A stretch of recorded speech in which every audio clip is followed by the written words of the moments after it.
Call the regular meeting of August 18th to order.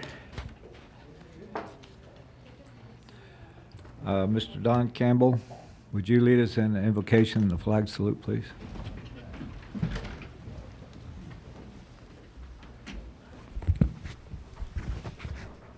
Shall we pray? Heavenly Father, we thank you so much for this day, Father, and we thank you so much for all that you do for us and your unconditional love, Father. And Father, I ask that you check the hearts of everyone in the room, Father. If there's someone here that doesn't have a relationship with you, then you do what's necessary, Father. And Father, we thank you so much for this company and with the way the economy is tough all over, Father. We ask that you look around and bless those that are working, Father, and keep them out of harm's way. And we ask that you bless this council, Father, and continue to watch over them and the directors that's here present. Father, we ask that you continue to bless the IID. It's such an honor to still have a job, Father. And Father, we thank you so much for your son and the precious blood that he shed, that one day, by your word, Father, we will see you again face to face. And we ask all these things in your son's precious name. Amen. Ready, begin. I pledge allegiance to the flag of the United States of America and to the republic for which stands one nation, under God, indivisible, with liberty and justice for all.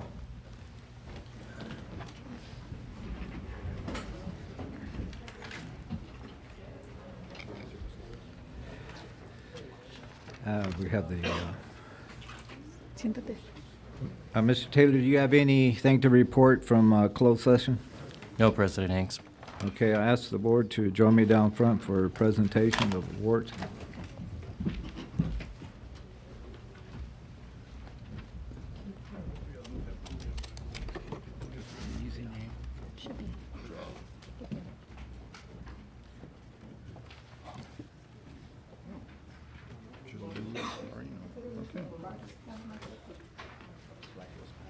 Yeah.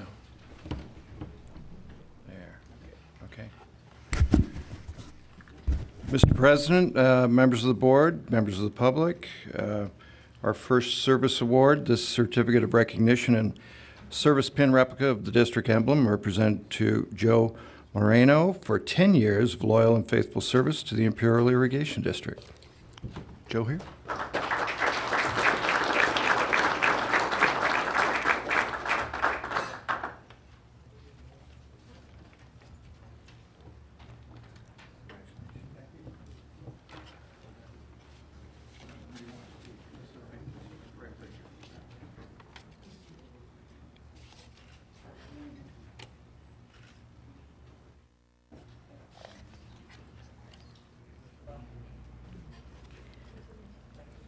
For 10 years of service, William Thornburg, Supervisor Management Information Systems and the Administrative Support Services.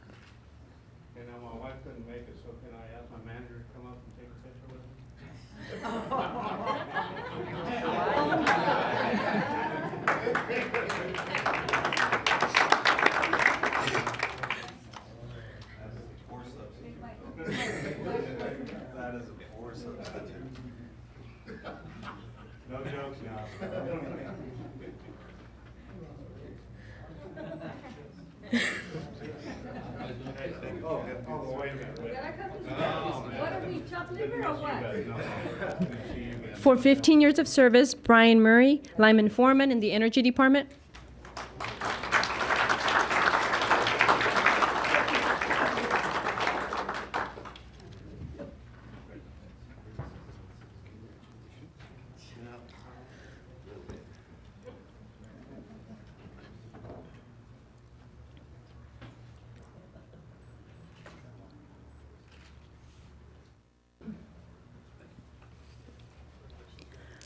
For 20 years of service, Amelia Martinez, Human Resources Technician 1 in the Human Resources Department.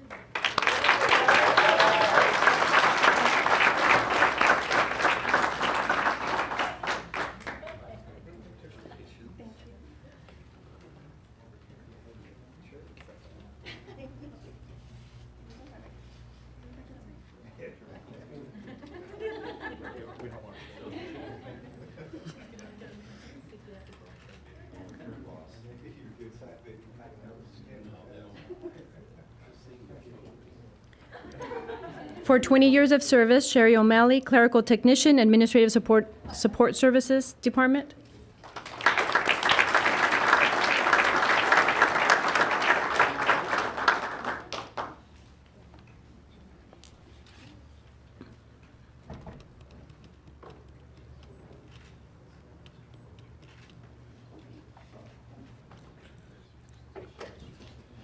For 20 years of service, Gregorio Orejas Fong, Engineer in the Energy Department.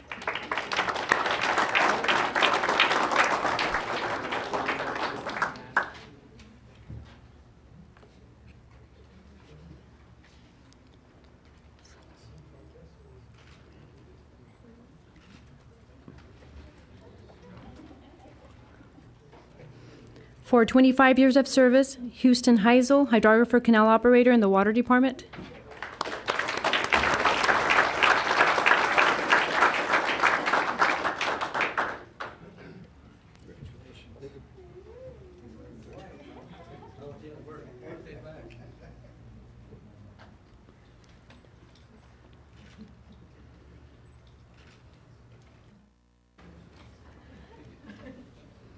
For 25 years of service, Rodrigo Cruz, Water Dispatcher Specialist in the Water Department.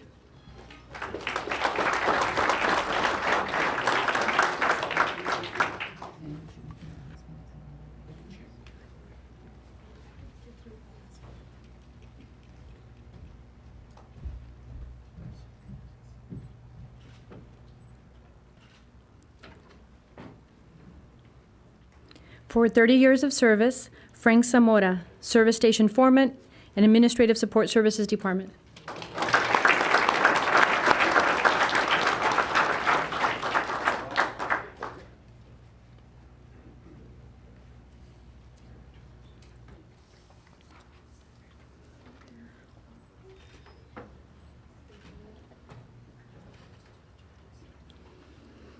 And for 40 years of service, Sherry McDonald, Customer Service Supervisor in the Energy Department.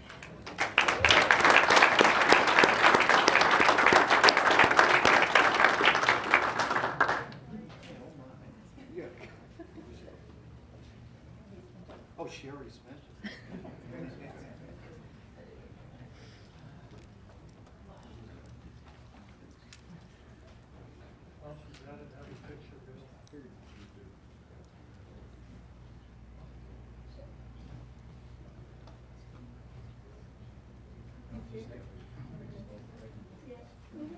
Anybody else that has their picture taken, that's here with family, after we get through, come back and take your picture with your family.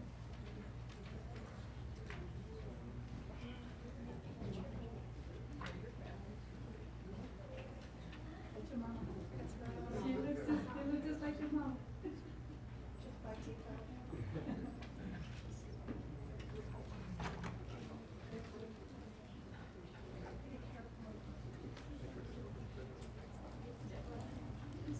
So is there anyone else here to receive a service award and I didn't call your name? Okay, that ends our service awards. Is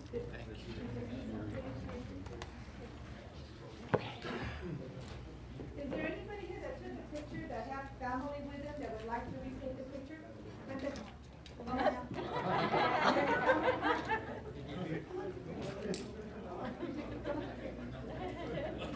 Anybody else here with family? Take a picture. Ay, estoy sorda, estoy ciega.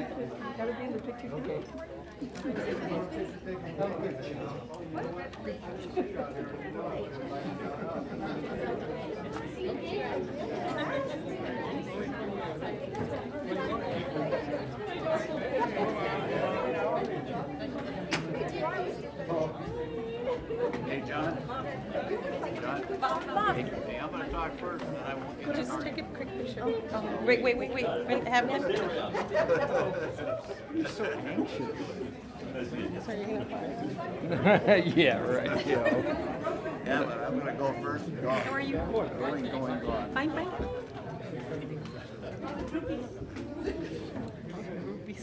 There you go.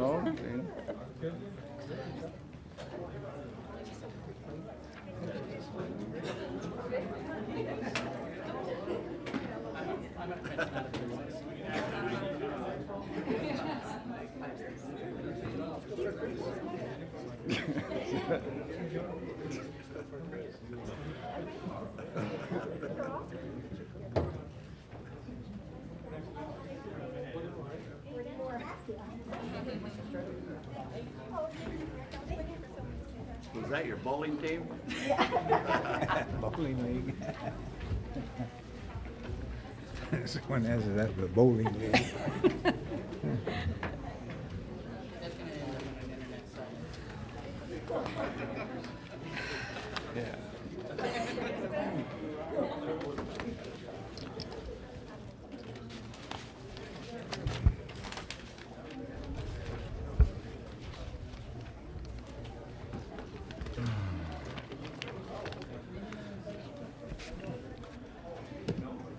At this time, we will have public comments. Please limit your time to 5 minutes or less. Cliff Hurley. I'm going to object to and oppose one of your items. It's the adoption of the revised water budget. And I'll tell you why. You don't understand what cost of service is all about. And you don't raise, if you're under a cost of service approach and you've got a rate structure that has a relationship between those, the structure that's set up based on the difference in cost incurrence, you don't raise one and leave the others where they are. You raise all of them by the same percentage, whatever it is. And so for you to raise the rate for the crop water and not raise any of the rates is wrong. It's not cost of service. You need to figure out that relationship and raise them all on a percentage basis, and nobody should be left out as far as raising the water. I know you don't want to raise the rates to the cities, but that's not the issue. If you're going to be under cost of service, you got to deal with it as a cost of service issue. And cost of service is based on a relationship of cost for the different consumers.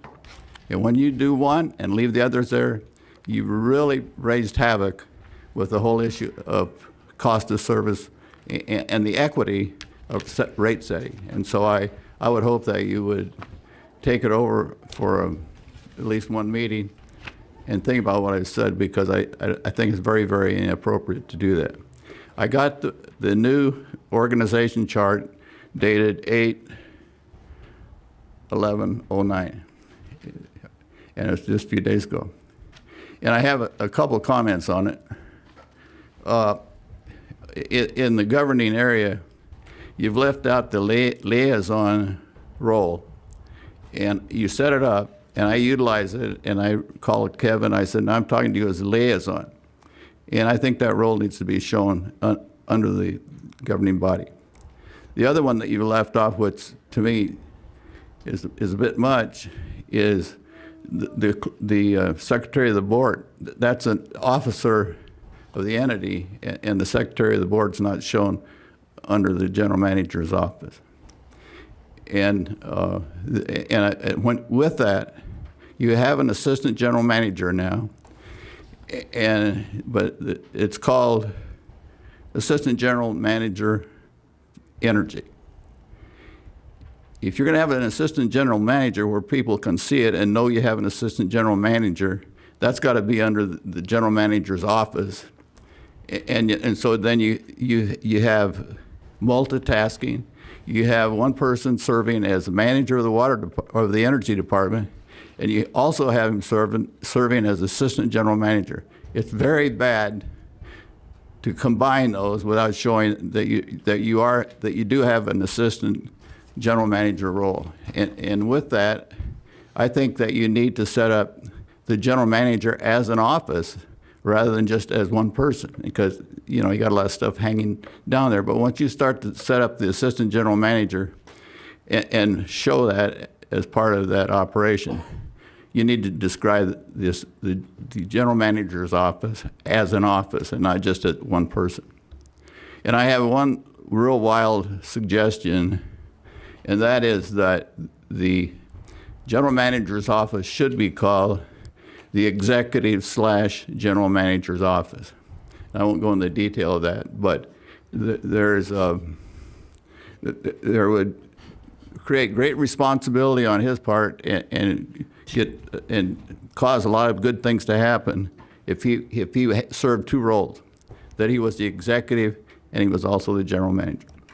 Thank you. But again, I ask you not to vote on the budget for water. Thank you.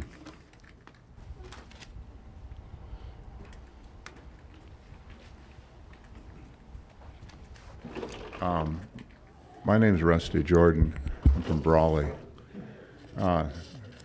President Hanks, members of the board, and staff.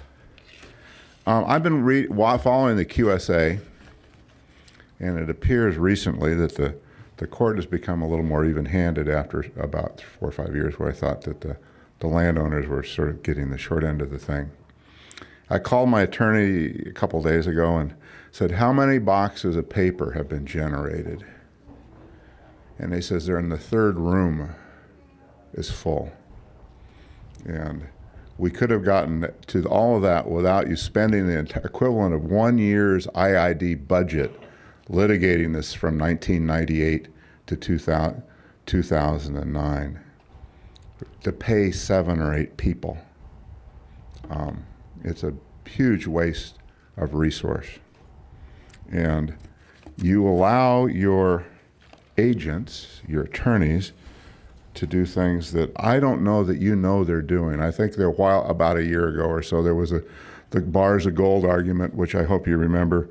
There was just some, the judge issues tentative rulings. And this morning I picked it up at about 4. And one flashed to my eyes. And I can't imagine that the district would be allowing their attorneys to pursue lines of logic that go as this judge wrote. First of all, they say that the district is bound by, the IID is bound by the water law, and that's not discussed. Taken to the logical extreme, the IID's arguments appear to support the district's ability to transfer for use outside the district all of the water, the right to which is held by the district. I can't imagine that our district would promote such a line of logic. That's, I'm sure that it's not within any of your beliefs. And I know I don't agree with you on many beliefs, but I'm certain that that is outside of the beliefs of all the board. And you probably should be reining in your counsel. The court can guess as to the parties' concerns and positions, but that should not be required and is no basis upon which to adjudicate. That one, I couldn't believe when I read that. Then, that was 141, the last paragraph. If you want, you can pick it up on the internet very easily. And then on 144, where Quattro Del Mar is attacking the IID, the contract between the state of California, Metropolitan San Diego, and IID, saying that the open-ed commitment by the state of California, which California is sort of wavering on, is unconstitutional because of constitutional limits to their debt indebtedness. The judge goes, despite the court denying the motion because of the court's inability to interpret the weight of the evidence or make factual determinations in situations such as where the parties can legitimately point to disputed facts. It's always like, I have to read this stuff 4 or 5 times to try to understand what he's saying. Under the applied evidentiary standards at this motion stage, the court notes that the constitutionality issue would be 1, the issue of the plaintiff's prima facie validation case, 2, be an issue of such magnitude to potentially invalidate the QSA if, for example, no meeting of the minds over the QSA was ever reached between the contracting parties, which would be, as your position has always been, I believe, that the state has promised to pay for the restoration of the sea or the environmental mitigations, and the state's recent enlightenment that they don't really think that they have that obligation. If that's the case, then there won't be a QSA. I certainly hope that you adhere to the stance of the board at the time when the thing was signed, that the state and not the landowners and residents of Imperial Valley should be held accountable for us saving water for the benefit of the cities and those expenses. Accordingly, the court will entertain a discussion at the upcoming status conference on August 27th concerning how best to accelerate the trial date on the constitutionality issue to allow a full hearing on the factual and legal issues prior to Phase 1 trial, potentially as early as August 19th through the 22nd of this year. So in theory, as I read this, at that time, the judge could rule and end the QSA because of the constitutionality issues. I don't know if the district had decided to have a landowner vote and acknowledge that privilege or right. We prefer it right, you might give us a privilege. If this issue would not have come up. But because we're at odds with the district's interpretation of what the water right is and how it lays, this has come up. There might be a place to negotiate, or you can ride the bomb to the ground and see what happens. And we can get Slim Pickens' hat and lend it to whoever wants to take it. Are there any questions? Thank you. Thank you, Mr. Jordan. Mr. Cox? Larry Cox, Farmer Brawling. We had some water cards sent back to us, and the notice was attached that says that because of additional language makes them invalid forms. And I did attach a couple paragraphs on here, and I'll go ahead and read it just to let you know what I put there. It said, by execution of this water card, I wish to make it clear that I signed this card for the purpose of cooperating in the identification of landowners and the water users within the district. By signing this card, I do not agree to relinquish or modify my current water right to receive water, and specifically do not agree that the IID has the authority to withhold the delivery of water, which is to be applied to a beneficial use on my property. My participation in the equitable distribution program may not be interpreted as a waiver of any of my vested water rights. In addition, I do not agree to any future changes to the IID's rules and regulations governing the distribution and use of water, including any regulations for equitable distribution program without proper due process. I signed this. I did not ask the district to sign this. The water card only has my signature on it. The district doesn't have to sign the water card. My question is the district prepared to cut water off of our land because of this document that was stapled to the water card?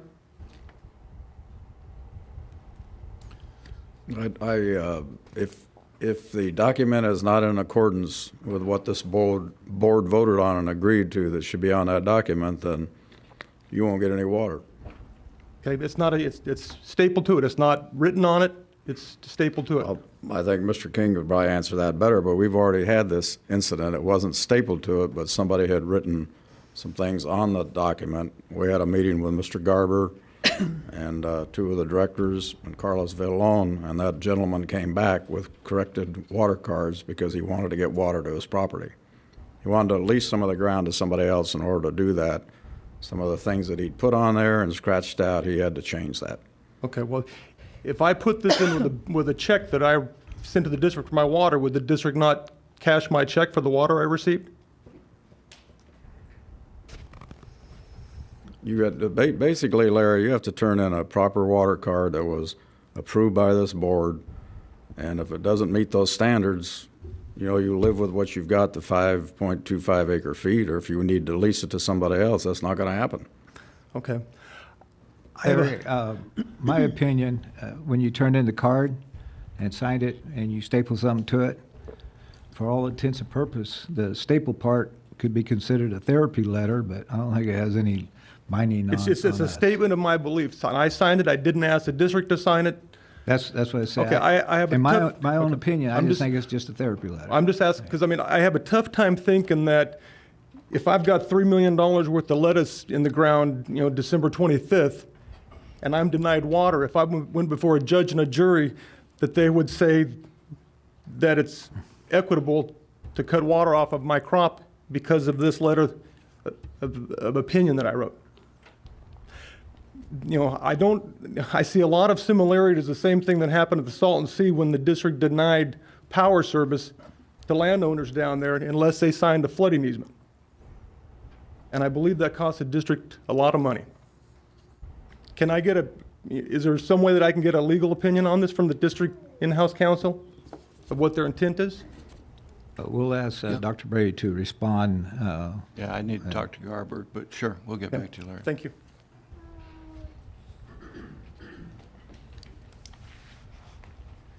Mike Morgan, Brawley, California. I guess I'm going to keep coming up here till I see you guys take one of two positions or both positions. The 700 forms, which are not, in my mind, being filled out. The county recorder does not have them. Somebody who's refusing to sign those forms or provide them to you most likely is involved in conflicts. We know Rodney Smith's involved in conflicts. You've been noticed of that. You know he negotiated the price for this QSA while he worked for San Diego. We know that. We know your lead counsel, David Osias, had the same, if not more critical conflicts. You've been told of that. I went to your ethics training, and you, as a board, stand united. Not one of you is putting this on an agenda to have it voted on. So if you do have 3 members that are saying we're not going to obey the law, we're not going to deal with fair political practices, we're just going to hide our conflicts and put the district at more risk, please have the courage to put it on your agenda and vote that way. Now, second, Rusty brought up these things with the Salton Sea. As you know, last time I talked to you about Lloyd Allen's letter that said that one of the benefits of the QSA is the state took the liability of the sea. Your lawyers at this time are backing Coachella, Metropolitan, San Diego to say that the state does not have that liability. Okay, these same lawyers who are not filling out 700 forms are telling the world the liability at the sea rests with the landowners, okay, of which you're a major landowner. I ask again, why does this board not have the courage to put it on an agenda and vote it up or down on what their lawyers' positions, some of which who are conflicted, are taking against Imperial Valley? They're taking it against our kids' future. They're taking it against our parents' health. So one more time. Now, I got to ask you something because everyone here has such a short memory. But in 2003, there was a quote. One of you directors said, the directors who voted in favor of the QSA would be selling out the valley. He also said it was time to change IID's attorneys. They've had their day in the sun. The district is too much controlled by its legal team. The dream team have become too wrapped up in this deal. Their pride of authorship is too strong, okay? So you gotta remember, your lawyers are wrapped up in the deal. They don't want to talk to you people about their weaknesses. It's harder to get a good deal for the IID. The public and the future Imperial Valley are at stake. Now, I know John Pierre was running against Bruce Kuhn, and he was running against the QSA. But is it fair to make those statements and then stonewall the board into allowing your attorneys to take a position totally against the state's position on the Salton Sea's liability and leave it on your shoulders as trustees and on the shoulders of all your landowners and beneficiaries in this valley? Now, Stella, that was John Pierre's quote. Stella said, I don't trust the state. I don't. Where are you? When will you stand up and say, I had a feeling they were lying to us. I had a feeling our lawyers were lying to this valley. I'm going to stand up now and stop my lawyers from supporting the state on reneging on this deal. Well, number one, I disagree with your statement, but... Anyway, you're not supposed to answer us, remember that? I know, but one statement is true. I don't trust the state. Okay, you said they didn't keep their promises to Rudy for $200 million. Where is this board? Now, Anthony, you're kind of innocent in this deal, but where's your leadership? Where's your leadership for this valley? When are you putting your due diligence on the state's promises? 2 promises which were very evident. One in recital K in the JPA agreements. These commitments could not have been made, they're talking about the water transfers, without the promises of the state as documented in this agreement. The state identified there would be no QSA without the promises of the state taking us over. So if the state reneges, do we have a QSA, Anthony? I mean, you Under the QSA contract, if you read it, it says that the state will take the lead position, but it didn't say when it would actually do it. So that's the conflict. If it Right. doesn't say when, you can't really come up here and say the board promised. Now, none of these board members voted for the QSA. Maybe someone's in the past, I'm not sure who, said, maybe made you the promise that they were. But if you read, it's one director saying something, but it's what's on paper is what counts. That's what's on paper is what everybody goes to court so over. look at recital So, K. having said that, on mitigation, the mitigation is clear that we have that we're responsible for $160 million of mitigation, and after a certain level, the state's required to pick up the tab. Now, if they don't pick up the tab for mitigation, I think our team needs to be prepared for legal briefs to file against the state to pick up that tab. But as far as the biggest question, and a lot of people are talking about, that the district promised a restoration of the sea, what the contract says is different, so everything else is hearsay and what people are saying, as well as the board. I hope that doesn't go in my 5 minutes. Check out 9.2. And Anthony, when are you going to ask your attorneys to come back into public session and explain to you why recital K and why 9.2 are not part of the contractual agreement? We made an agreement with their representations. 9.2, the state has an obligation. It is an unconditional contractual obligation of the state in California, and such obligation is not conditioned upon an appropriation by the legislature, nor shall the event of non-appropriation be a defense. That's a pretty strong statement. That is not where your lawyers are today. So please bring them in here so the public of Imperial can see what the board of the IID is doing for them and or to them. And ask them, because they've written all this stuff, like Rusty says, it's 3 rooms of boxes. We will present you with their positions, and you can ask them in public, while our public is not kept in the dark. Very important. 700 Salton Sea, not seeming to be happened. Been on your plate for quite a while. Let me see. If the state is not going to do this, ask yourself, what are you going to do? If the state is not bound to mitigate it or not bound to fix it, they went and spent $30 million study fixing it, came up with a $9 billion program. Now they've taken a powder because they have no money. Do we stop transferring water? Would you sell your house, and if a guy didn't pay for it, let him keep the house? You're in the real estate business. Why do we do this? We're sitting here unconditionally continuing on a set of contracts that are bad for this valley. Opponents of the contracts, 2 of them, very close to the QSA, are sitting moot. The new members of the board must be intimidated by somebody because they're sitting moot. So I just ask it for the public's benefit, for everyone in this valley, address these problems. If they're not problems, you won't be scared of them. If they are problems, you need to change direction. Thank you.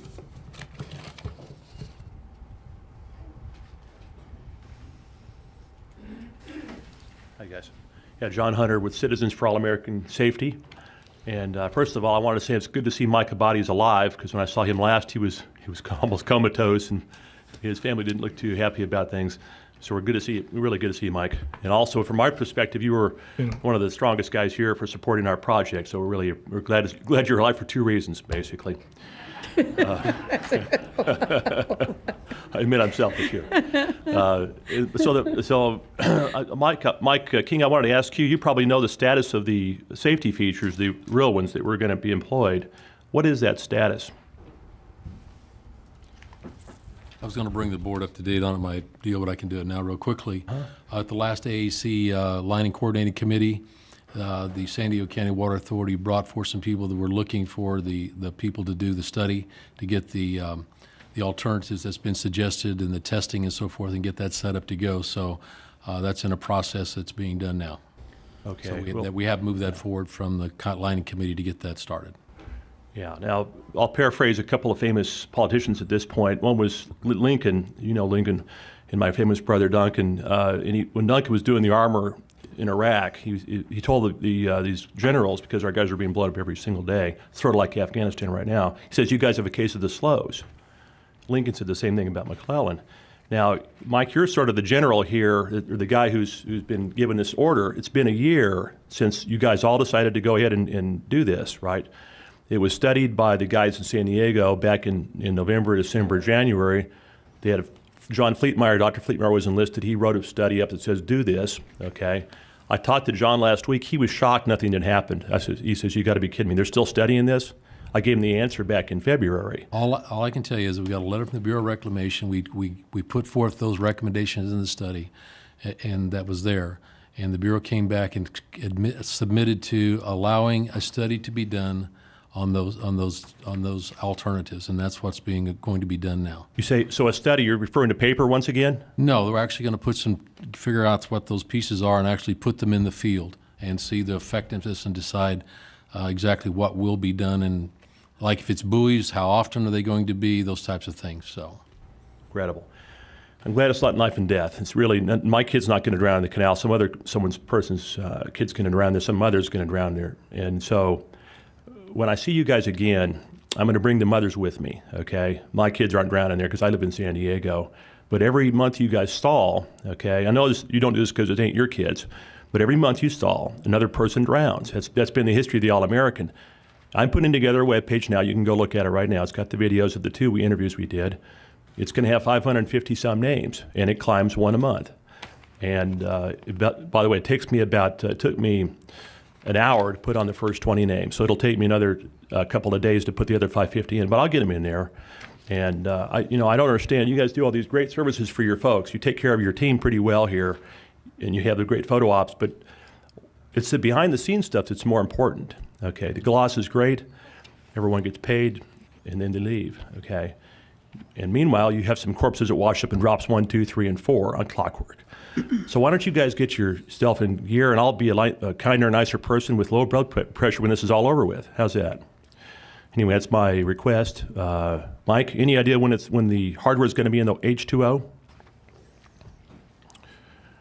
Oh, if you find that out, hopefully at the next meeting as to where the progress has been made between the last one we just had will be the first week in September. So you're going to find out when the progress has been made on the study that was of the study of the study, basically. Is that right? Tremendous. If that's your interpretation. That's not. I am a rocket scientist, and that's actually so anyone can see that you just study things to death until everyone's dead, basically. So we'll motivate you. I can see it ain't going to go there through McClellan, so we'll continue to motivate you. Thanks for your time.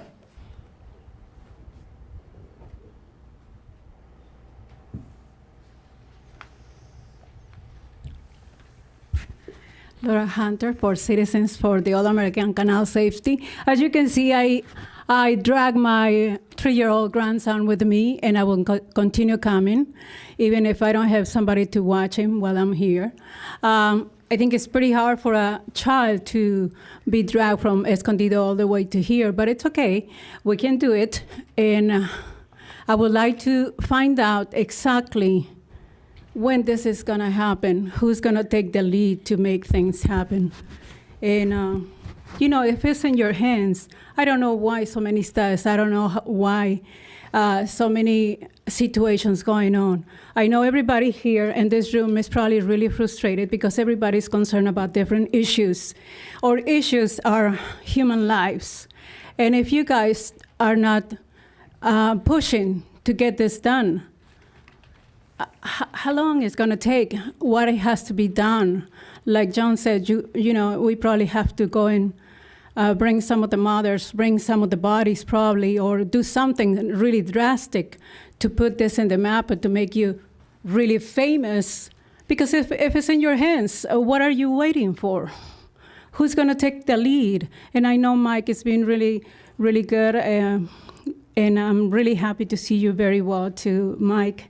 It's wonderful. I got to meet your mom and your wife, and they were really worried about you. So I'm very happy that you're here.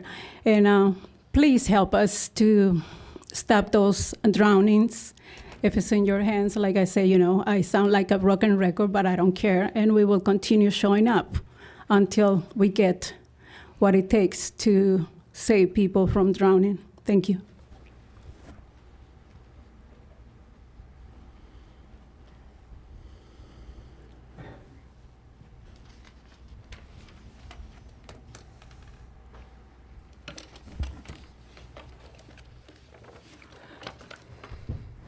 My name is Tony Holtz. I live outside of Imperial, I guess, in the country. President Hanks, members of the board, as you know, I don't come up here a lot, and a couple of things that are on my mind that I think it's important that we share. A couple of days ago, I received a copy of a bond prospectus that was put out by the Met a couple of weeks ago. They're going to float over $300 million in bonds for water storage, water, a lot of different things having to do with water. And there was a couple of issues in that bond, that prospectus, that I'd like to discuss. They talked a lot about the Colorado River and the QSA. And I'm not an expert, and I haven't studied these issues nearly the depth of all of you, but there are a couple of things in there that I think are blatantly obvious to me and rather disturbing. First of all, on page 812 of the prospectus, I have an extra copy if anybody wants one. I didn't have enough time to make 5 or 6 of them. But on page 812 of the prospectus, it appears that in 2009, the Met's going to get over 1 million acre-feet out of the Colorado River. And we all know that when you look at all of the charts, that's a little above where they're supposed to be. And I wonder how much of this water is going to come from IID and the farmers that are conserving this water now and aren't using it, or from the reason that there's some of this extra conserved water because agriculture and the economics in agriculture have gotten so bad that farmers can't afford to put some of the crops in. So that's a lot of where this water is coming from. And I know right now that IID doesn't have the ability to store some of this water, but it seems like to me the excess water ought to go in the Salton Sea as opposed to just handing it over for free to the Met. I think they've gotten enough from us. And my understanding, some of the things that were brought up before, is that the Met says that basically that they have a minuscule or even no liability or financial obligation for restoring the sea. So why do we give this water to the Met when they're not going to help with something that's so important as the Salton Sea? Seems logical to me that the water needs to be kept here because to help lessen the environment in the Imperial Valley that's being destroyed from the reduction of the sea. You know, maybe there's something you guys know that I don't, but giving water away free to the Met does not sound like a reasonable thing, and I hope that each of you have thought that through. This whole thing, this issue in particular, it reminds me a lot of an old-fashioned shell game. You used to go to the carnival, and there's the 3 balls and the guys with the sleight of hand. And I see that people are sitting there and they're taking our attention away, reaching over here, and what's really going on is then they're making agreements between the Met and all these other, and we're the guys that end up on the short end of the stick every time. It's our environment. We're responsible for paying millions of dollars for the sea and other things, and I don't understand why this is happening. That brings me up here to my second question. The second question is also on that prospectus, and it's page A15 of that prospectus. The Met says the state has committed to undertake restoration of the Salton Sea ecosystem. Mr. Sanchez, I know what you said, but even the Met's saying that the state's obligated. And now we're disagreeing in a way with the Met because we're not stepping up and demanding the state to do what they need to do. At a meeting about a year ago, in August of 2008, Mr. Garber said the state agreed that it was solely responsible for the environmental mitigation costs and the restoration cost above the money that was promised by San Diego, Coachella, and IID. And yet I understand, same thing Mr. Morgan was talking about, that your other attorneys are denying in court that the state is responsible. And I say, you, but I mean we have paid all these attorneys millions of dollars, and they can't even agree on what was agreed upon. I think it's also another one of those shell games. Director Allen, God rest him, also alluded to earlier, wrote a letter right after the QSA agreement was signed that the state committed to undertake the restoration of the sea. And I think that you as a board need to work a lot harder on getting that done. Finally, whether it's IID board, whether it's IID employees, whether it's us as landowners or farmers or just district ratepayers, we're all in this together. Yet there seems to be a lot of consultants, advisors, and others at IID who want to blame all of the problems facing our community on just a few of us landowners. Again, you have to ask yourself, Who is really benefiting from getting our water for free? It's certainly not us in Imperial Valley. Is it possible that these paid advisors are playing the best shell game yet with each of us and each of you? We want to work with the IID to solve all of these issues and problems. If the IID does well, if the IID is efficient, and it makes sound financial decisions, then based on what's best for all of IID's customers, then all of us will benefit. Landowners such as myself we're not the enemy. This is our home. This is our community, the same way it is everybody else's. We want what's best for Imperial Valley. And if we can all work together, then we can find those solutions in Imperial Valley, not the Met, not everybody else wins and sits there and laughs at us because they've walked away with a whole bunch of very valuable water for free. I think it's about time we get back to worrying about us. Not the state, not the feds, not the Met, not everybody else, because they want what's ours. And that's pretty obvious.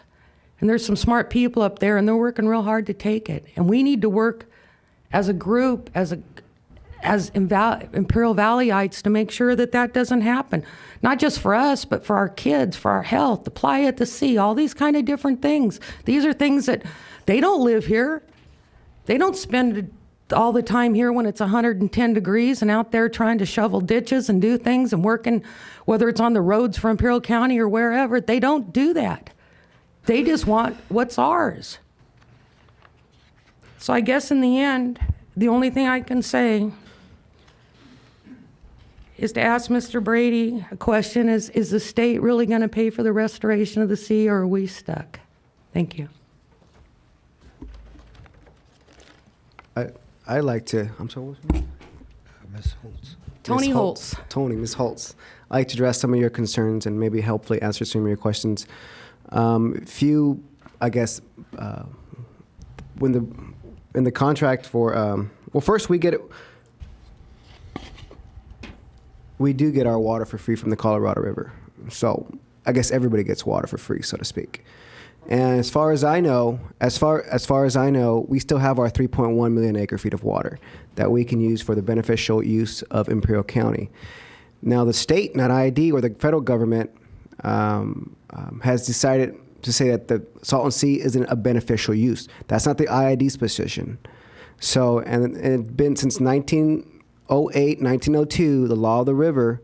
The junior right holder has the right to water that is not used. So for someone to say that we are giving it away for free, or we're not doing whatever we can to do with it, the law of the river says if we don't use it, we lose it for that year, so to speak. But Mr. Sanchez, isn't conservation a reasonable and beneficial use of this water?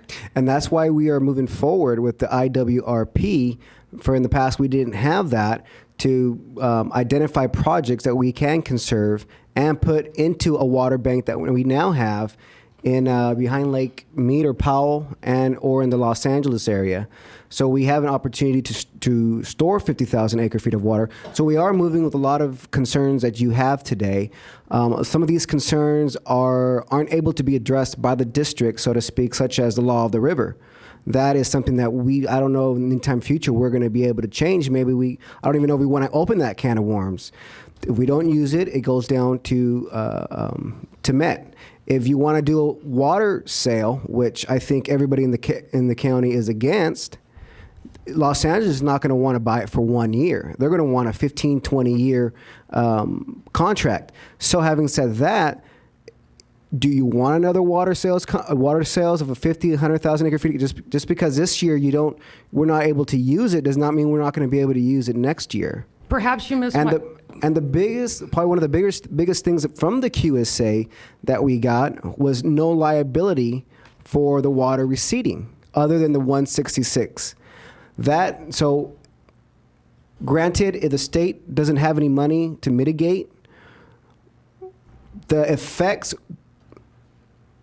would have to be the suing would go against the state, and IID will not have any liability. But we're going to have to probably step up and do something for our citizens. But when someone sues, it will not be against the district, but against the state, because under the QSA, they have liability for mitigation. And I agree with the point that you're making regarding the storage on the river.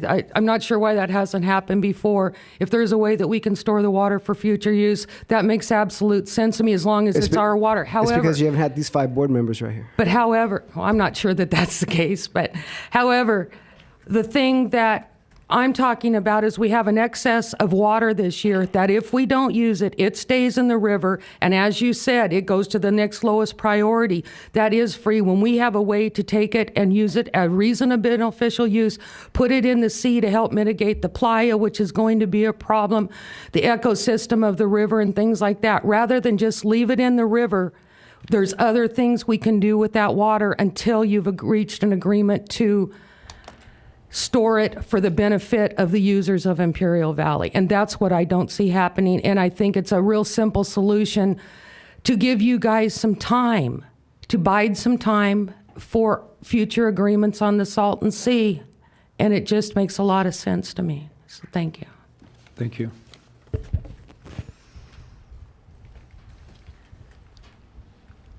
Karen Williams, Raleigh, California, and I'd like to say thank you to everybody who has come up here today to speak out. I find it very informational. I hope that the board listens to those who spoke and answer the requests that were made. I believe it to be very important. We all need to see where you stand. We need to know where the attorneys stand. And we need to know how we're going to move forward. For a long time, meeting after meeting, since I've been coming here in January of '05 through the local entity, I've attended meetings, and whether it was at a local entity meeting, a board meeting here, a WCAB meeting, it didn't matter. There was always information withheld because of lawsuits. So we're not getting the right information now. We weren't getting information that we should have had in the past. And I would just like to say, on not getting information, whoever was doing the presentation or speaking would say, we can't talk about this due to a lawsuit. I, at that time, did not know if it had to do with a local entity and the arbitration that was taking place, or if it was the lawsuits that are taking place outside of the local entity. I didn't know, and I still don't know to this day.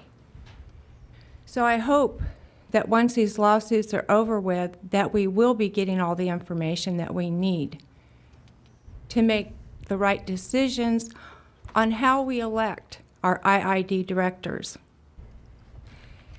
The reason I came up here is because I would like to share some information and hopefully get some information, and that is on the Colorado River Delta. And I believe, John Pierre, you sit on the CRB, which is funded through the 6-agency committee, and our dues go up every year to them. And they have now, I guess they have made a very big contribution to the Colorado River restoration program that's going on. Met, I believe, has donated 10,000 acre feet, and I don't know how much, if any, IID has donated, given away. But I'm seeing that our money and our water is going to a restoration program that none of us know anything about. But I believe you do, John Pierre, sitting on the CRB. And I believe that it is on the CRB where a lot of decisions get made for those of us who live here. We're not informed. A lot of you come and just talk about how nice it was to see the good people. I'd like to hear the information. I believe we deserve it. If any of you sit on a board, I want to hear more. What is that? That's the information. Mr. King hands it out at every meeting on the Colorado River Board. And who gets it? Well, you ask somebody, we'll give it to you. It's public information. How about somebody speaking out on what happened at their meeting? Mr. Brady, we've talked about information that's handed out to the board at board meetings, not part of the packet. Therefore, the public doesn't get to see it. And this is what she's referring to. If the board receives it, it has to be part of the packet, and it needs to be in a timely way, or it shouldn't be handed out to the board, period. I don't disagree. You're kidding me. Well, All this time we have gone without this information just because somebody didn't provide it? Evidently, we didn't provide enough copies. Usually, I mean, the procedures we all know is we're supposed to put that information over there. I can't speak for how many copies we've made in particular about CRB. These handouts, and it's actually on their website and everything that you can get this. It's just I make it, instead of having to go to the website, I can give you the website numbers and you can get that information. And this is what is presented at the CRB meeting when we go to that. And I give that as information to the directors for them to look at. I haven't handed it out to the public, but I can definitely do that. It's not an issue. No one's ever asked for it because it is on their website, I believe, and you can get that information, but I try to make it a convenience for our directors to be able to get that.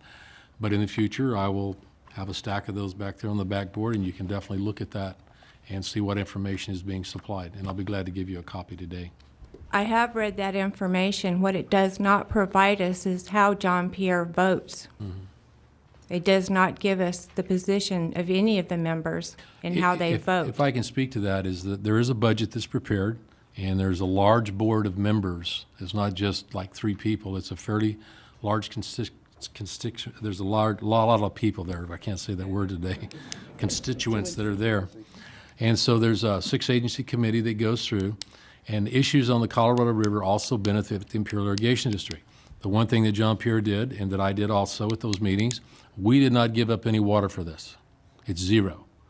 They said if they want to do this, and it's all related to a lot of the projects that are going on where they have proposed and putting money toward projects that they would get water out, like the Yuma desalting plant and those types of things.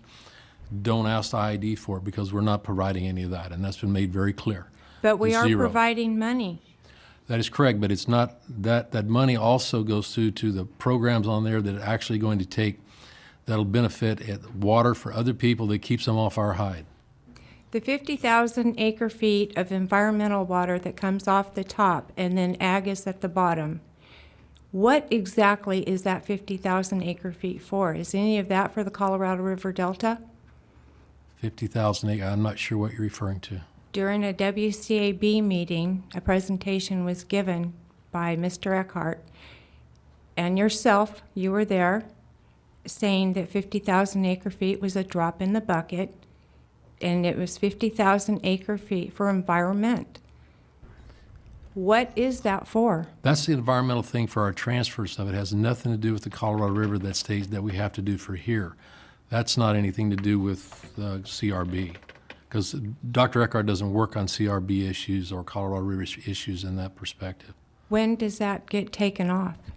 Is that an incremental build-up to 50,000 acre feet? We're providing mitigation water now to the sea, and it can go up to as high as and different things as we do, and then that starts coming down in 2017?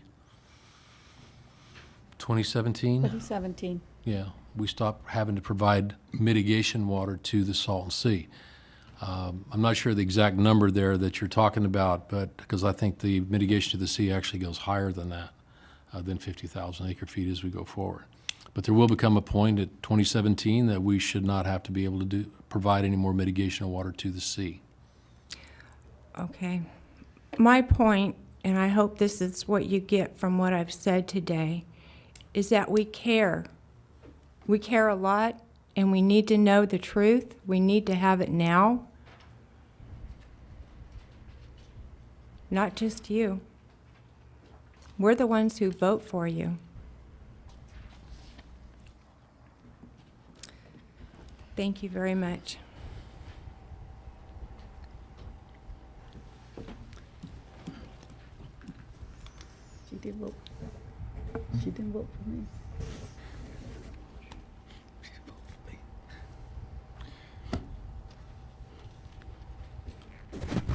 Tony Ramos, Central resident. I guess since about 1:05, been an hour, but already everybody's gotten up here and It's spoke. 2:05. 2:05, I'm sorry. Thank you, sister. And who's counting? Who's counting? Yeah. Anyway, people have come up here and criticized or advised or wanting direction. It's their right to, you know. This lady, I've seen her before, and she seems like very content with what she's doing and what everybody else is doing that's come up here. And the good thing about here, Mr. President, is that under the Brown Act, you can come up here and speak about anything. Mr. Hunter spoke about his issues. Indirectly to what Mr. Hunter spoke about, I'd like to say something about that. And it's going to start off and hopefully end in a positive way, is that on May 30th of this year, the Minuteman, a lady and two guys, passed himself as law enforcement officers in camouflage uniforms, and assuming that they thought that there was this residence where they were hiding illegals or hiding drugs and having money, they took it upon themselves to go in there and without any authority except the ones they thought they had. And it's called Arivica, Arizona. I think it's about 50 miles south of Tucson. Anyway, they went in there, and a family of three, I think, that's what the paper said, three or four articles that I read, went in there in the night. The people there didn't know who they were. They ended up killing the father. They ended up killing the daughter because she ran away and she was going to be a witness to what they did. 9-year-old daughter. They also injured the mother, but she played dead and lived. And later she called 911. And even with me, ladies and gentlemen, I had something, along with other people, to do with putting the motto in God we trust here. You have to believe in that and behave. You can't, there's an old Spanish saying, you can't be luz de la calle, oscuridad de la casa, which means you can't be famous and proud in the night of the public, and at home be the opposite, be the wicked guy or the wicked woman. But in any case, what happened is that to me, these people are now being taken to court, and they're asking for the death penalty on them. Whether that's right or wrong, it's not up to me. But it all talks about how you feel about issues. If you come up here and believe in the Minutemen and what they stand for, I guess it's your right to, but you may end up the way they do. But if you believe in this, and God we trust, and believe that we as residents can trust upon this board to do the best for everybody, including the farmers, the lady that came up here, the men, then that's what they'll do, and I trust that this board will do that. On Imperial Avenue, going towards Target, there's a big billboard, a sign that says, and believe me, I'm not going to come here and talk about God all the time. It's just that it's my right to do this, and thank you, Mr. President, for giving me the opportunity to do this. There's a sign that says, and God, this is God speaking, somebody paid for this advertising, says, "My love will forgive all sin, no matter how bad, how big, or how ugly." Which goes to say that the people that did this crime against this family, they're going to be forgiven. They may spend the rest of their life in jail, or maybe they'll be executed, I don't know. But it's better to be pardoned here in the world than to spend the rest of your life in hell, even if you do spend the rest of your life in prison. I guess my point of thought, Mr. President, and board members and audience, is that we're all responsible for our actions. Personally, I've gotten 2 letters, threatening letters, one to my wife and one to me, about. It's more of a trying to embarrass us and trying to tell my wife that she shouldn't believe in me or that she shouldn't do this and that. Of course, there's just letters, but I've gotten them. A couple of weeks ago at the bank, I should say about a month at the bank, a gentleman told me, why was I doing this, why was I doing that? I said, well, you have the right to go and talk against me. Why don't you go and do that? Well, I don't have the time. That's the thing. People don't have the time I do. And if you're going to criticize me, then go up there and do it publicly. But I don't want you to criticize me here in front of the bank with people in line. And I called him a faldilludo. I told him, you know what, you're worse than a woman that's bragging and cussing and saying things that don't believe that. What I'm trying to tell you is that sometimes, ladies and gentlemen, we tend to do things that are right, but they're really not right. And all I'm trying to tell you is that in everybody's case, we all have a reason to come up here and explain our beliefs and thoughts. And that's what I hope I'm doing. And maybe the example used about a woman is not right, but I just use that towards him because he acted so selfish and weird. I guess my other thought would be that whatever happened in Arizona never happens here, because it'd be very hard for me, even though I believe in this, to forgive someone that would kill and injure my family. But then what the sign said, it's up to God to do that, then I'd have to believe that. I want to thank you for your time, and I want to make it clear to the board and to the public that all these in God We Trust was paid for by not public funds, but private funds. And tomorrow, I think Ralph Cordova, one of the board members, is going to come and look at this, and then we're going to have that one at the board, hopefully in a couple of months. And then after that, also at La Quinta. Thank you very much for your time.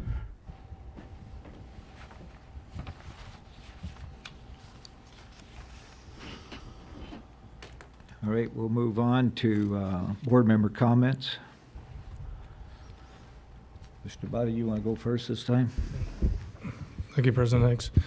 Mr. King, who is in charge of, I guess, putting in the safety measures on the All-American and testing these things out? Who's going to be in charge of that process? It'll basically be the All-American Lining Coordinating Committee. They brought, like I said, they brought forth a document, not a document, but some people that they're going to be talking to, and to get that set up, and hopefully that'll be done by the next meeting. And the, like I say, the approval that we had from the Bureau of Reclamation was to test different components to see which one would be best work and some of the frequencies and et cetera. So is the expert that San Diego hired that also made those recommendations, some of the same findings that Dr. Hunter, will he be also advising this test? That I don't know. They had a list of people to go on to look at the different types. In other words, we know that buoys are one of those, and so they're going to be looking at the frequency of those types of things, how often. There's a lot of decisions to be made. If it's a test program, do you test 23 miles? Do you test 1 mile? Do you test, I think there's something that needs to be done there. Or if the district wants to make that decision, I suppose we could say do that, but that was the recommendation. Then we have to go back to the Bureau, and they're going to say, okay, we agree with that test. Although they've agreed to let us do that, I'm really not sure that we need much more approval from the Bureau of Reclamation other than they said we could go test. We could, if you want to talk about that in Watermelons. I'd just like to see Dr. Hunter, since he was instrumental, this other expert that they brought in. They have engineering, talent, and education, and to get the best bang for the buck to move this thing as expeditiously as possible. Right. I'd like to see them have some participant kept in the loop on things, and maybe they can help out. Okay. You spend a lot of time out in the desert already, Dr. Hunter, so if that's possible. I'll bring that up the next meeting. I know Dr. Hunter stays very close contact with Mr. Tenney, our chairman of the All-American Lining Coordinating. He's expected a call after the last meeting. I don't know if you did call him or not, but yeah, so we've been trying to, Mr. Tenney has been trying to they've been communicating back and forth as to what's going on. But I will definitely bring that stuff back to the board and for anybody else that wants to see it at the next meeting. Secondly, on the Salton Sea, I remember the letter written by then Director Lloyd Allen. Remember Director Mendoza's not trusting the state. We're all leery about what the state's, especially recently. I know I talked about it last meeting, and since I've been on the board, and we have lots of people watching what's going on in Sacramento, and you see words being changed in the last Ducheney bill from shall restore to may restore. And I said this last meeting. And I think it's important and prudent that this board and the general manager get us a legal opinion, and so this board can vote and show this public that it is what we believed then, it's what we believe now, and hopefully that legal opinion and the letter that this president will put out will be one and the same. Thank you. I'd just like to make a comment on the QSA. As a board member at that time, I did not vote for the QSA because it had some unresolved issues that I felt were important. But as a member of this board, I'm going to tell all of you that if the QSA blows apart, it's not going to be because of the IID. If this QSA was to be blown apart, we would lose not only the water, but we'd lose millions of dollars in litigation, and I'm not prepared to do that. So I'm not happy with it, but if it blows up, it's not going to be because of the district. We have a contract, and I'm going to honor it. No comment. I don't really have anything to say. We're getting a lot more pressure coming up here all the time from the Imperial Group. Mr. Morgan's asking for Form 700s. I know that they're working on those. They're trying to make us make a decision on the Salton Sea. And the pressure's on. The attorneys are going to handle it. It's unfortunate it's being litigated, but that's the way it went down. And I wasn't crazy about the QSA. Thing got signed. It's a contract. We are delivering water to the coast. I don't think they're going to get rid of the QSA because the water is flowing to the coast. And it's really unfortunate that we all have to fight each other here, but that's just the way it is. So I guess we'll continue on. And as to transparency, this district is becoming more and more transparent all the time. The paperwork, I think Mr. Morgan said that Mr. Maloney has 3 rooms full of paperwork. I got an office full of paperwork and more, and I got a burn barrel to get rid of it. And it's unbelievable amount of paperwork we get here. So I think there's plenty of transparency around here. If people would only ask for the information, it's available. They go to a website, whether it's Colorado River Board website, WCAB, IID website. Information is available if you really want to find it. Thank you. Dr. Brady and I made a trip back to Washington, D.C. to attend a congressional water policy event. Some of the issues there, I think, are pretty much consistent with what we're trying to do as far as capture more of the runoff and reuse water multiple times.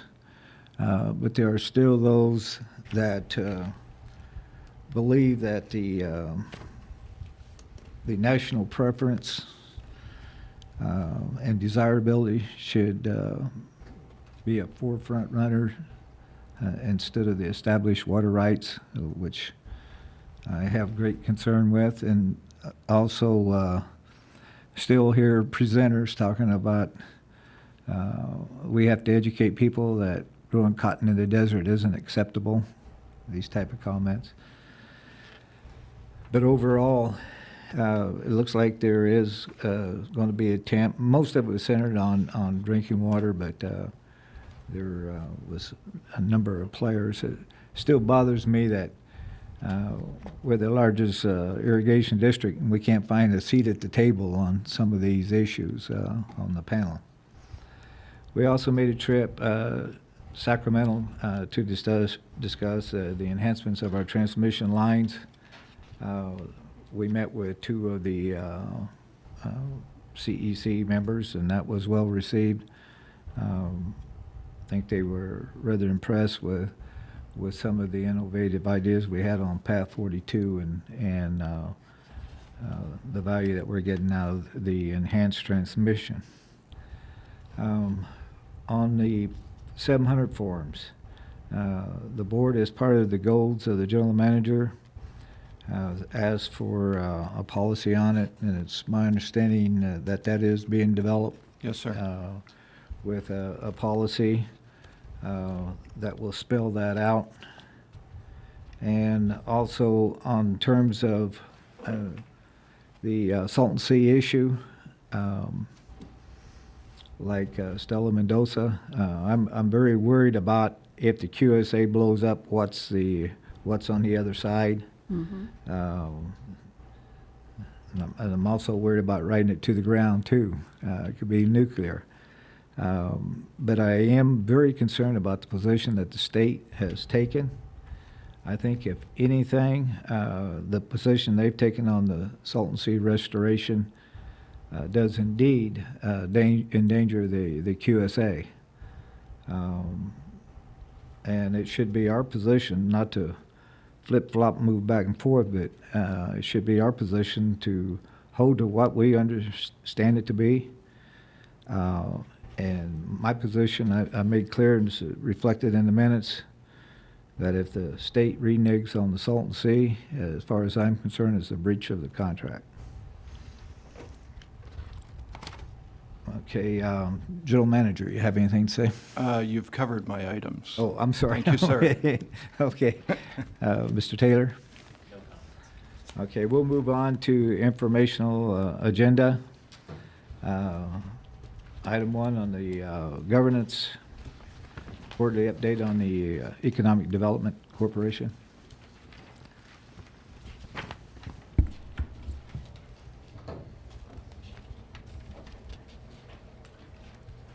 Thanks, Tom.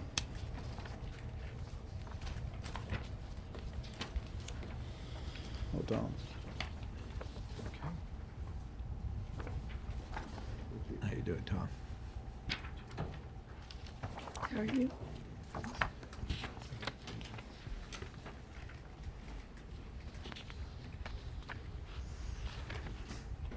Did you want me?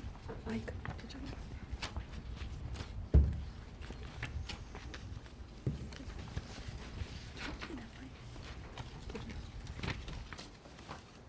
There we go. Okay, I think we're set up. Good afternoon, President, Directors, Senior Management. My name is Thomas Tapoussis. I'm the immediate past chair of the IVEDC. I want to let you know that all the information that we have, this PowerPoint presentation, will be available on the IVEDC website. The URL is www.ivedc.com. It's a joy for me to be here. Tim Kelly asked me if I wanted to go to Sacramento. I told him I had some meetings. I couldn't do it, so we decided to change places. So Tim is up testifying in regards to the enterprise zones, and he's asked me to make the presentation here. Marlene Best, who is the chair, is out of the Valley. On page 3, you can see that we've been pretty busy, as projected here. We have had a chance after, I think, a 9, 10, 12, 14-month period of gestation. We finally got the bylaws out to the satisfaction of all, or most all. And as indicated there, the IID does sit on the board of directors and the executive committee. One of the things that we did with the bylaws is we changed some of the duties around of the directors and also the executive committee. And we're going to have our strategic planning meeting, and that's going to be on August 27th. And that'll be for the upcoming year, fiscal year 2009-2010. Over on the right-hand side of the sheet is the mega region. That's the Cali-Baja mega region, which consists of Imperial County, working with San Diego County, working with Baja, California. And with that, we've had very good media. As you might recall, we had what would be viewed as less than flattering media regarding our economic status. Through the mega region, we've been able to get positive press in the New York Times, the Wall Street Journal. They really did a good program. And we've approved for the submission for a grant from EDA for Phase 2 of the mega region initiative. What is really interesting is that we've had meetings back and forth. We've had a meeting of, we all go to San Diego, and we have all the folks from San Diego coming over here.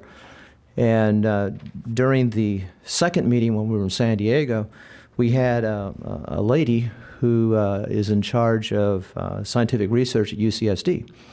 And we were there and we were talking about the great things that the Valley has and how we can work together. And one of the things we talked about was growing algae. And so because they were putting together an institute at UCSD in regards to algae, and this is biofuels and a number of great things it can do for the Salton Sea and for other areas. And so the lady politely said, well, you know, can you grow algae in the Imperial Valley? And I said, well, what do you need to grow algae? She said, you need sunshine. I said, we have that. You need heat. We have that. You need water. We have that. And she said, well, we'd like the students to go and take a look at it.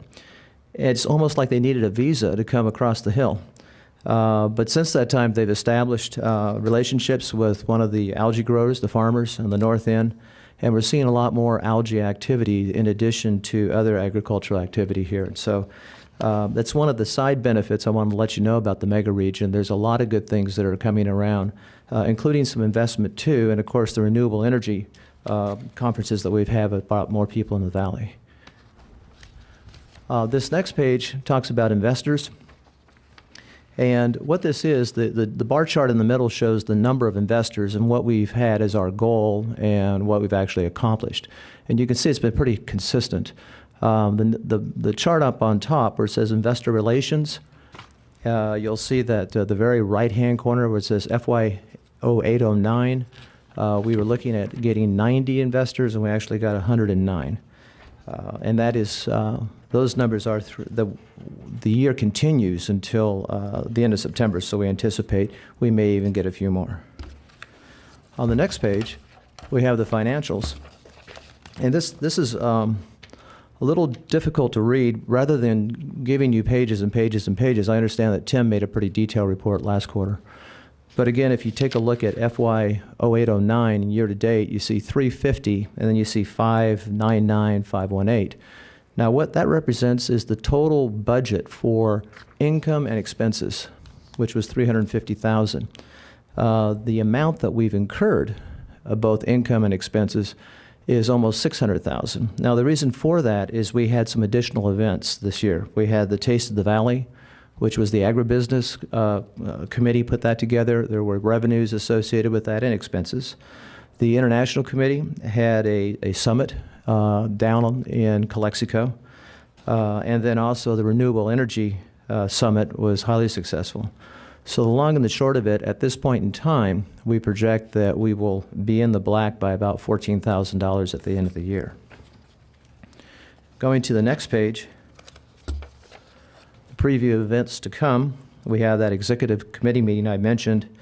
Also, there is, and what you'll see on the very last page of the packet, and I have some of these to leave for the public, is the water and energy conservation presentation.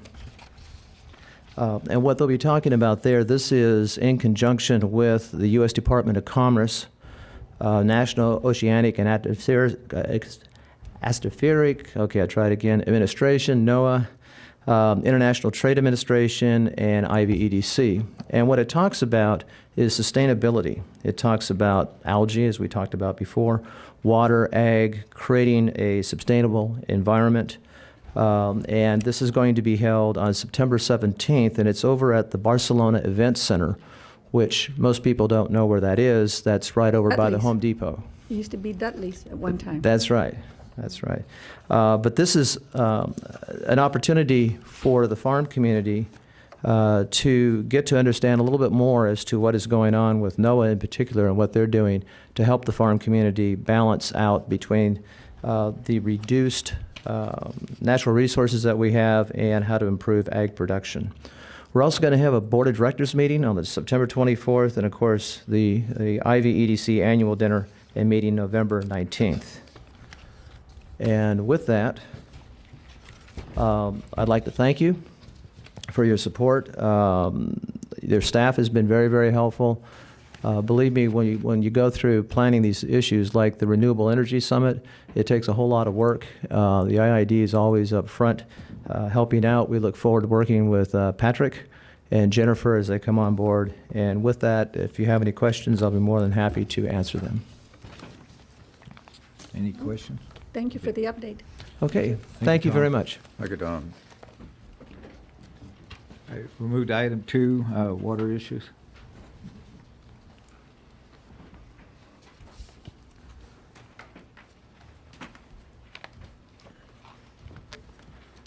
Since we've already been pretty long and more to come, I'll try to keep this very short today. Great BOR water report, we're down today. We're at 142,789 below our order, and it just continues to drop every day. So hopefully I'm seeing some ground out there that's looks like something's happening on it. I hadn't had the water hit it yet, but hopefully that we'll see that come back up and we'll take advantage of some of that. Just as a question, I do normally hand this packet out to the board. It has drought information and stuff. It's all on the websites and stuff, but in the future I can make a big stack of these available if anybody's interested. If you see me after the meeting, please let me know. I don't want to produce 35 of these things and they just sit there, which happens a lot of time on some of this kind of information. So if you're interested in this, please let me know. And it is all on, a lot of this on the Bureau website. So it's just information I'm taking off a website and giving to the board, and it's available to everybody. attended a mediation meeting in Oakland, California yesterday with the All-American Canal contract related to the Ames-Kaufman portion of that, over some disputes on some cost issues and so forth as we moved on. Another meeting is scheduled up on September 22nd to hopefully get those all resolved. And for information, an application has been processed for the Water and Waste Digest Award related to the All-American Lining Project. We've put our name in the hat for the award, so we'll just see how that goes out and coming on. Also, just to update you a little bit on the stimulus packages that we did put in that I had before the board. We were supposed to know 3 weeks ago. We were supposed to know 2 weeks ago. We were supposed to know last week. We're supposed to know this week whether we received any of that stimulus money. So I will keep you posted on that. They keep putting us off, and they say it's held up in Washington, D.C. at this time. So with that, I conclude my report, unless you have some questions. I have a question. I know in one of your handouts you have here on the losses and the deliveries from 1972 up until 2007. And I know you've met with Farm Bureau and questions that have come up about that. You've got this spreadsheet. Have you pretty well answered the questions? Yes, that come that up? spreadsheet, and I apologize. I went to Lindsay on my email this morning when I sent that out. I was supposed to send that last week. Those charts and graphs are something they asked for. It was in the letter to Dr. Brady. We've answered, I believe, all their questions. We had a meeting with the Farm Bureau and the WCAB, or different people in there. We went through this presentation, and they asked for that spread out chart that kind of shows how the numbers get developed and so forth, and so they have received that. So I believe we've answered all their questions.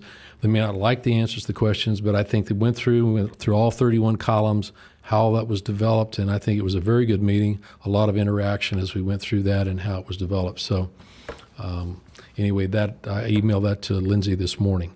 I was supposed to have done it last week, but I just noticed when I got back that it hadn't been done, so you should have it on your email, Lindsay. Mr. King, the operational agreements for the Drop Tree Reservoir, are they complete yet? No, they're working on those, and we have, matter of fact, there's some meetings coming up on that. There are some real concerns that I have, and I met with staff a little bit this morning about how the losses are going to be calculated, that we have some differences of opinion, how some maintenance activities may be or may not be incorporated, and also the power loss issue.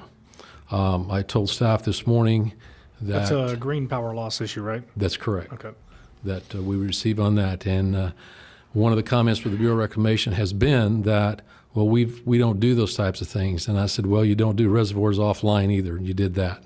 So my point, I hope my general manager will back me, if we don't get replacement power for that, we won't sign the O&M agreement. There you go. Will we be getting a look at this before it's passed in a draft Yes.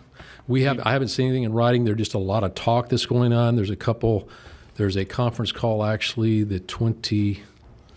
I believe the 25th with Jane Harkins on this particular issues that we're talking about, and we'll take some notes on that and be sure and get back to the board on that.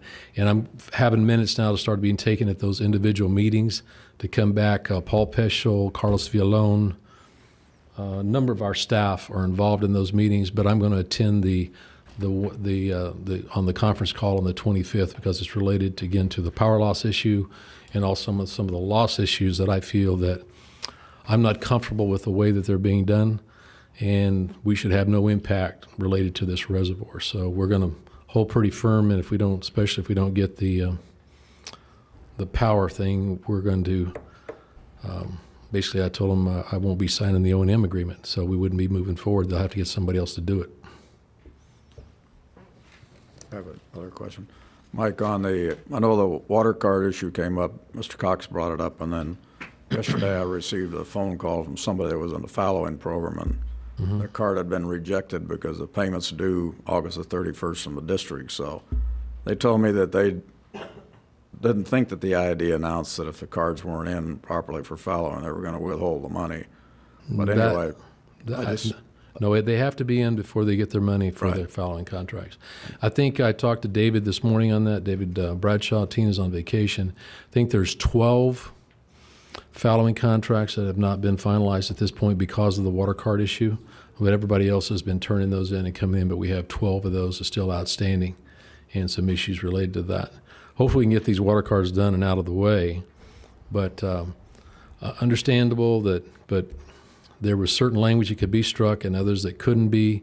And when you got staff, they have to have black and white to pretty much, so those are the ones that are, this has been a very laborious project. A lot of labor intensity to get these water cards, and we're still not all there. As we said, without a water card, that particular field will get 5 1/4. It cannot be entered into a farming unit and those types of issues. And if they hit the end of it, we need a water card to proceed with getting further water on that field in order to be able to get everything into the system appropriately. All right, thank you. Item 3, local entity. Mr. Kelly. President Hanks, members of the board, this item should have come to you as action today, if not to take action, at least to officially receive the slate of recommended claims for the non-competitive portion of the grant application process. That process for the mitigation of fallowing impacts to farm service providers would have been difficult under the best circumstances. We are doing 3 years at a time. The solicitation, review, and verification of those submitted claims from 2005 through 2008 was an arduous task for our coordinators, who reported to this board last month that while they had uncovered a number of discrepancies, particularly in the 2007-08 fallowing year, they remained confident that any disputed applications could be reconciled back to the fallowed field, and a slate of recommended awards for all 3 years would be presented to the board, acting as the entity as an action item today. That hasn't happened. In fact, the number of discrepancies or disputed claims has increased since the last local entity status report. I want to be clear that it is the sheer volume of claims that accounts for this extended verification process and has produced this delay. We're now a couple of months behind the established schedule that was presented to this board when it became the local entity. You will recall that it was staff's recommendation for the board to serve in this capacity, leaving the administrative functions to its coordinators and IID personnel, because we represented to you that it would expedite the awarding of these mitigation funds to those who could demonstrate impacts due to fallowing. The vast majority of claims reviewed to date, and there are over 3,000 distinct actions traceable to fallowed fields enrolled in the covered period, are not in dispute and have been cleared by the coordinators. Those that have not require additional due diligence on IID's part before an approved slate of recommended claims can be presented to this board, acting as the entity. Our goal of completing the non-competitive portion of the grant application process is unchanged, and it remains our goal to expedite the awarding of those monies to those impacted by fallowing. But we must ensure that those claims are provable and verifiable so that this board and the public can have confidence in the process we've followed. There may be a need, Mr. President, for you to call a special board meeting, and it's quite possible that you'll want to meet in both open and closed session. To date, the board has received the raw, both approved and pending claims. The board has seen not only the fallowed fields and gate numbers, but also the farm service providers. That information has also been provided to the public via the IID website, minus the names. And the reason I'm here today is to, in the interest of transparency and full disclosure, to explain not only why we're behind, but what we propose to do about it to get back on schedule. So if you have any questions, I'll try to answer them. Mr. Kelly, I'd recommend that a couple of things. One, we pick a date to meet as a local entity, and all of those applications that have been approved, that we bring those forward. The ones that have some concerns, these people need to be contacted and give them a timeline in which they can meet and get that resolved. Or if they're denied, go ahead and go through the appeal process. And those that have everything cleared, let's take action to move the money on. President Hanks, that is the protocol followed by the last iteration of the local entity. It's the one that we propose be followed now. Those 3 years, just to reset this for the board's edification, we're talking about a total between competitive and non-competitive of $6,344,627 to be awarded in 2009. That's for the 3 years of those following events. The non-competitive is $4,124,008. The competitive, which is the portion that will follow this farm service provider part of the application, is $2,220,619. There is a 10-day appeals process, but it's only triggered when the board acts on a recommended slate of awards. Okay. I have a comment that, while time is of the essence, it's important that the folks involved in sorting out the claims and verifying the data, that it's correct, and that I would rather take my time and make sure that they feel comfortable in their recommendations than to have to come back and redo it. So as far as I'm concerned, whatever the time that they need to make sure it's done properly, I'm willing to wait.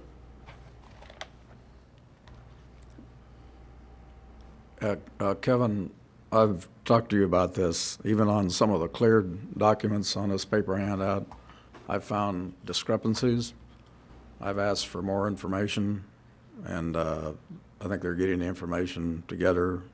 I need more time to take a look at this thing, because I've gone down through it, but now I've got some questions about even some of the ones that are cleared, and I want to take a look at them.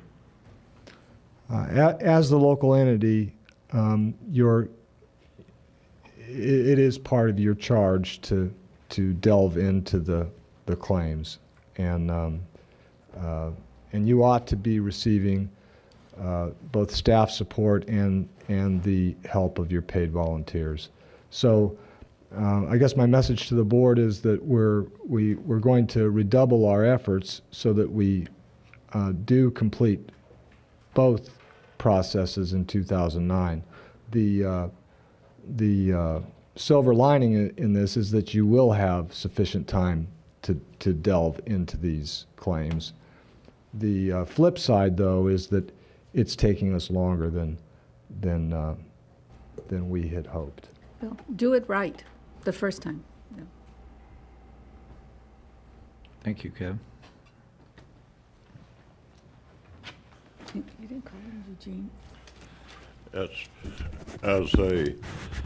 Warby Hanks, Brawley, California. I'm one of the service providers. Whenever you start working on this thing, in Scripture it says a day with the Lord is 1,000 years with man. I think the local entity's using the Lord's calendar, sure dragging this thing out. Now, according to the paper, the request came in for $7.5 million, and there's only $6.2 million in the kitty for both deals.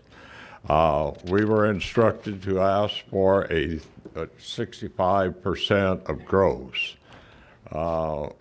With this amount being dropped, the amount of people there and the confusion that's there, is there any way that the local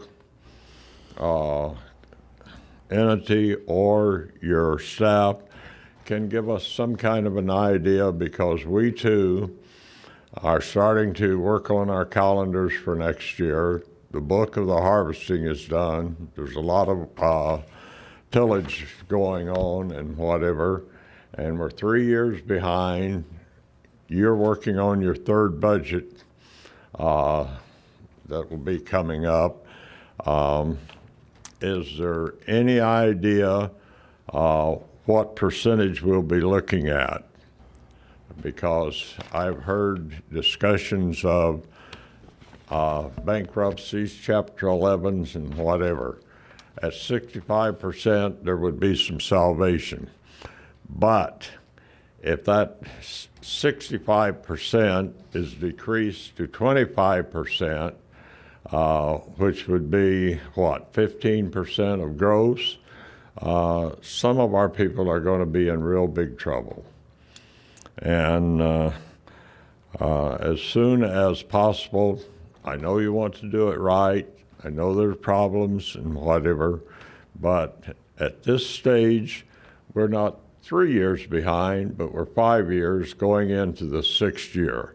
And I would hope that you, as the local entity now, could take a look at what your staff has and give us some idea what percentage we're looking at. We know what we've requested, and if it's, I guess if you're in the hay business, you always have kickouts. And if there's some kickouts in here, so be it. But we would appreciate any information you could give us ASAP on what we might expect. Thank you. In response to Mr. Hanks, that is one area in which we can provide a direction today. He's right that over $7 million has been submitted in claims. The total amount that could be offered or is available for the 3 years of fallowing for the non-competitive portion is, as I said, $4.124008. That is $4,124,008.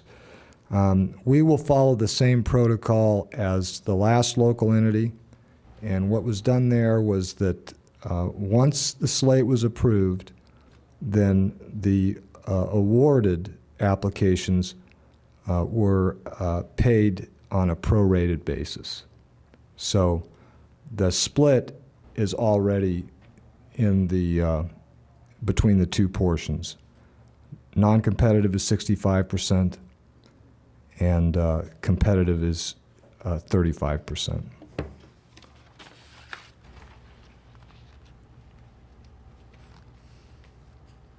Hi, Lindsay Dale, Imperial County Farm Bureau. I just wanted to make a couple of comments. At the end of July, I copied this board on a couple of correspondence that I had with Gustavo and Mr. Sampson regarding making contact with some of the claims that were in dispute. Today, or excuse me, this week in the last few days, I've talked to several of those people who have not yet been contacted by your, what they call paid volunteers, I guess, Gustavo and Glenn. They have not been contacted, so that kind of makes me wonder how far we are going into this process, how much longer it's going to take, and also the efficiencies of the two paid volunteers that you have. And I've been up here many times, you know, explaining my disagreement with them. Just to let you know where you're at, actually, Kevin mentions that you're a couple of months behind. According to your timeline that's listed on your website, this process was supposed to take, by the time that they submitted the claims, the claim deadline, to the time that the money was listed as who would be getting what, was supposed to be 20 days. Now, was that not an accurate timeline there? Maybe so, considering the amount of applications that you have. But to date, the date that the applications were received by the IID, the deadline date to today has been 106 days. In fact, the entire process from the date that the RFPs were released is approximately 107 days. According to your timeline, this whole process was to be completed, verification, payment to the applicants, everything, appeals process was supposed to be completed in just over 200 days. So you're very far past your deadline. There's a lot of farm service providers that have been impacted greatly on the fallowing program. And again, we're 3 years back. They need their money. They need to be paid for their hardships here. And so we ask that, yes, I agree with you. It needs to be accurate. We need to take the time to be accurate, but we also need to do it in a timely manner. And I don't think that this has been done in a timely manner. Yeah, the 20 days probably wasn't a realistic time frame. Yeah, it probably wasn't a realistic estimate there, given the amount of claims. And but we all knew there was going to be a lot of claims.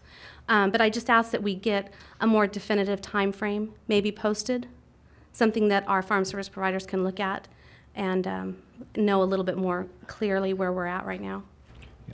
Mr. Kelly, you said the total claims submitted was how much for the ag service provider? The dollar amount is upwards of $7.5 million. Okay, and there is 4.124 available, right? Yes.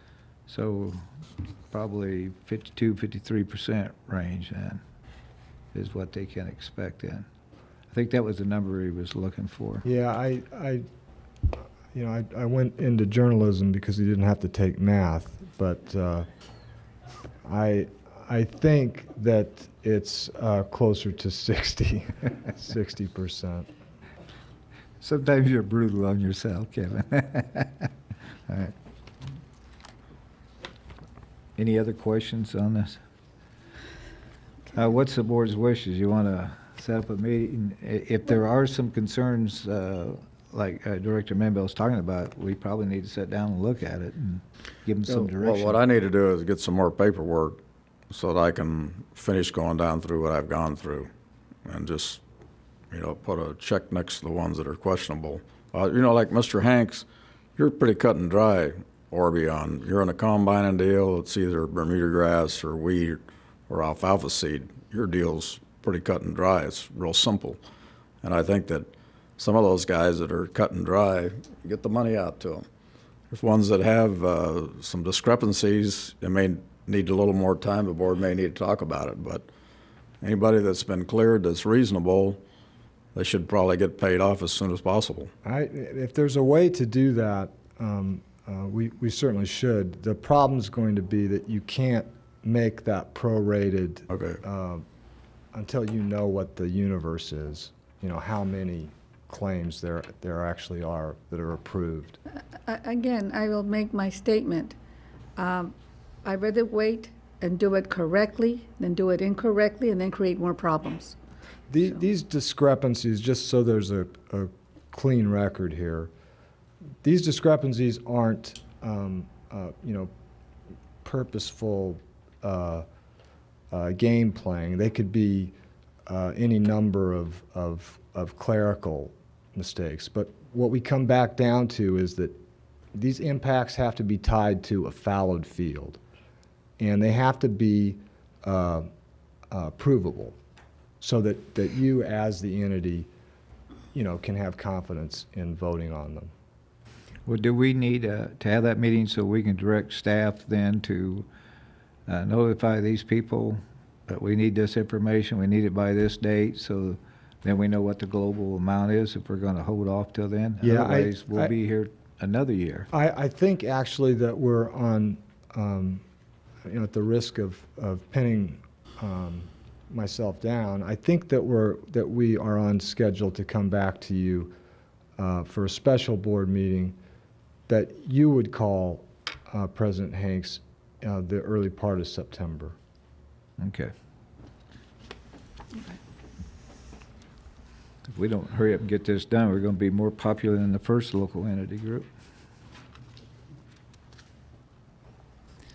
All right, we'll move to energy.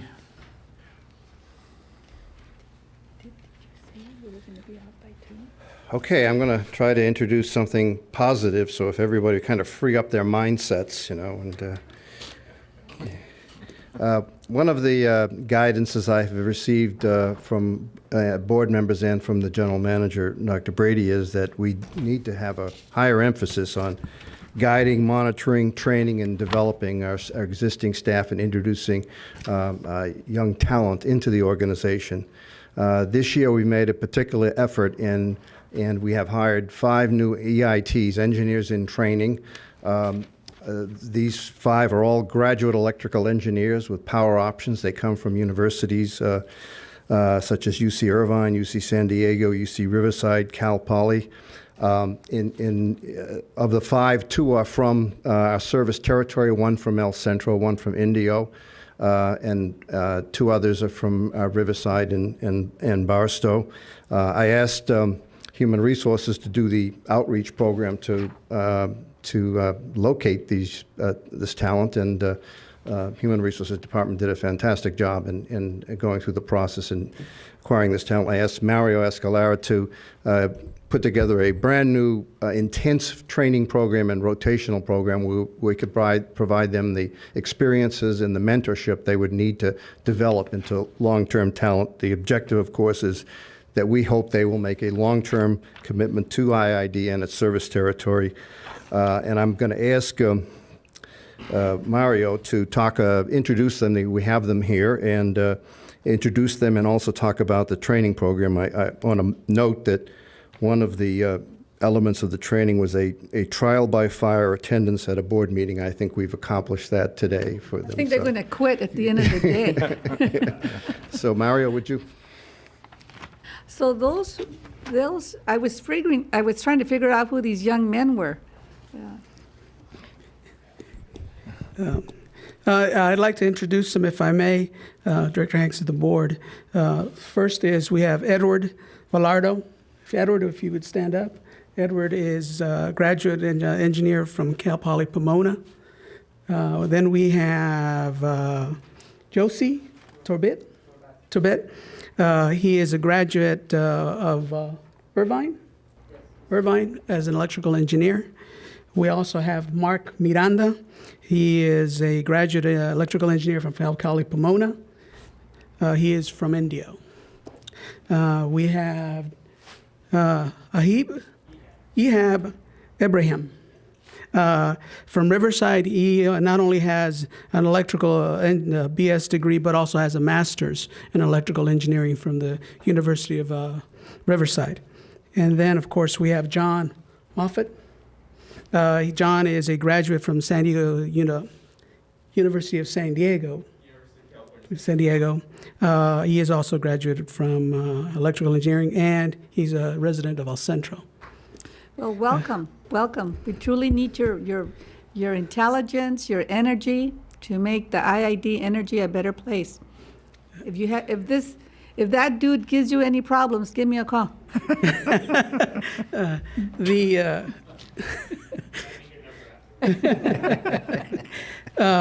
The program is designed as a 2-year program. They all work as assistant engineers.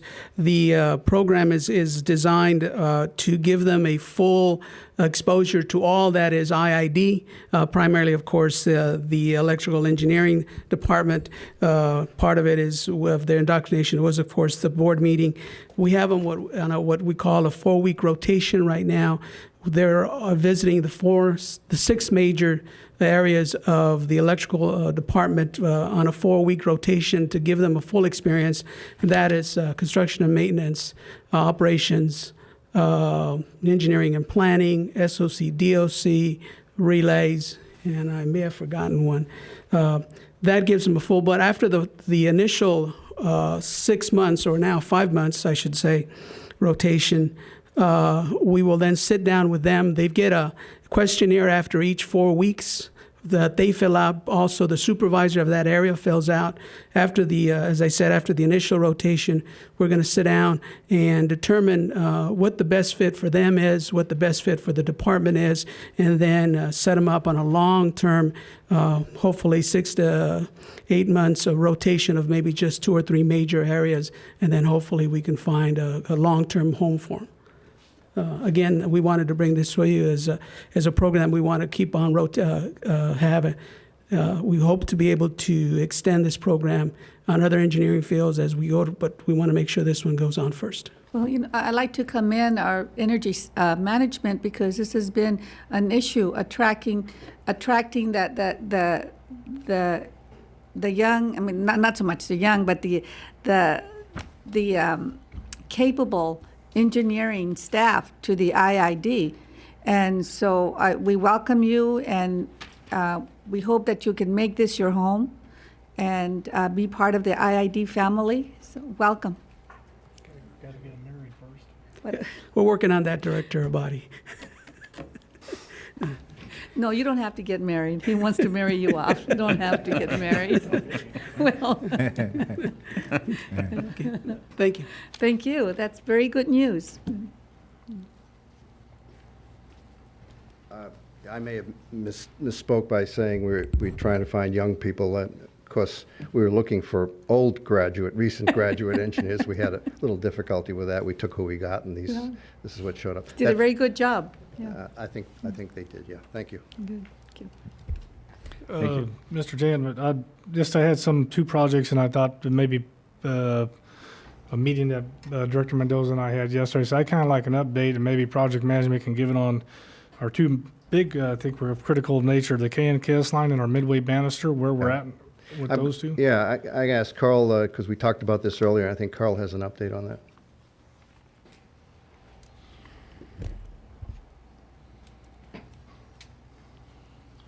On the KNKS line,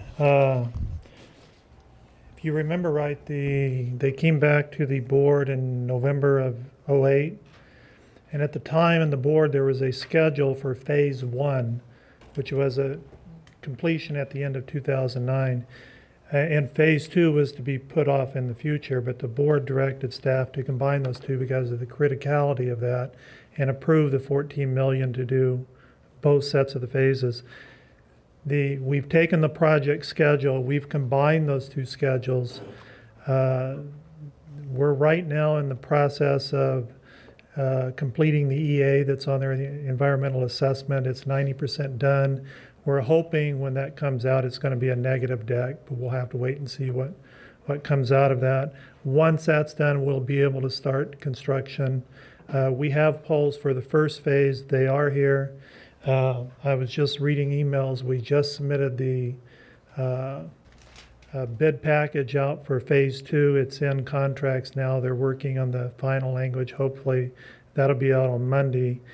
The final in-service date for for both phases of that line is scheduled for June of 2010. And we are tracking on schedule, on that combined schedule, as we push those 2 schedules together right now. And that's on the KNKS line. That's all 22, 24 poles. I can't remember how many. That's all the 40-some poles. There's 20. They will all be done by June 2010. That was phase 1 and phase 2. And that's how they'll be constructed. Then is that the most efficient way? Is to wait to have everything here? Because once you get equipment out there, it's best just to go through it. We're doing a lot of things behind the scenes right now. Like I said, we're putting that bid package out so we can get the other poles manufactured. And that's going to be the critical timeline, is the manufacturing process to bring them in. We're assuming that manufacturing process will take about 6 months to get those poles here. It's going to be the steel poles that we're looking at. And right now, be a tight schedule June, but we think we will make June to have the entire thing in place. So there's nothing in the foresight that doesn't think that we won't make that June 10th for. If 2010 the if the EA comes out and says we have to do a full EIR, yeah, that'll push that schedule out. We're not expecting that. We're expecting that to come out as a neg debt. And other than that, it should be manufacturing on those poles and then getting the foundations in, getting those poles out, getting everything else done on it. So we are tracking with that new schedule right now. Yeah, but that line was originally supposed to be completed in, I think, May of '09. Yep. But it wasn't that, EIR wasn't that critical, or has it changed? Because the polls I know changed. No, because of the schedule that was brought to you, and I have that here, the schedule that was brought to you in November had a completion date of phase 1 in the end of '09. Okay, yeah, the new schedule. Yeah. No, the amended schedule was in the end of '09 for phase 1. Right. Right. The first of MWA was for May. Maybe it was of '08. Right. Right. And based on the board's input, I had them take those two schedules and merge those two schedules together. We now have a complete line in service date in June of 2010. We are tracking that schedule. So that one will be in by then. That's all I really say. The phase 1 was supposed to be completed in December. That process will be close, but we still have to get the second phase in. And that we actually moved that second phase up by merging those two and moving stuff up. So I think they've cut the original phase 2 schedule by about 6 months.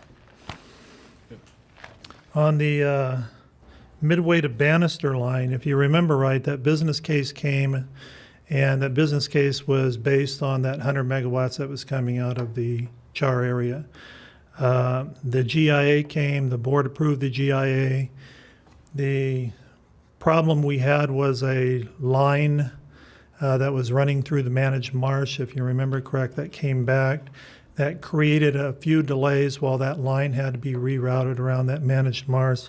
It also created an extra half mile that was added to that line, which added to the cost that Char is now looking at that. They have to, according to contract, give us a notice to proceed because they're paying a portion of that line. We're waiting for that notice to proceed on that right now.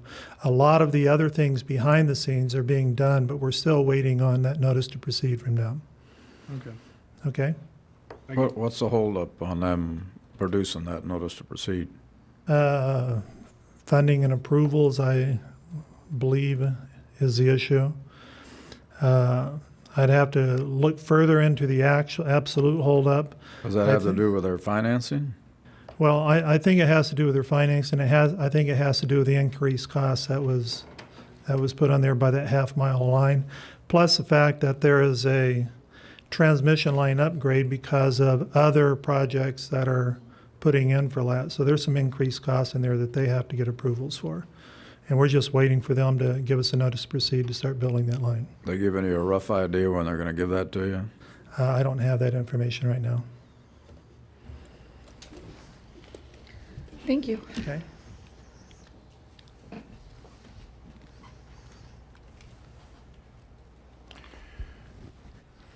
All right, we'll move to item 5, review major work authorization, the new circuit at Edam Substation.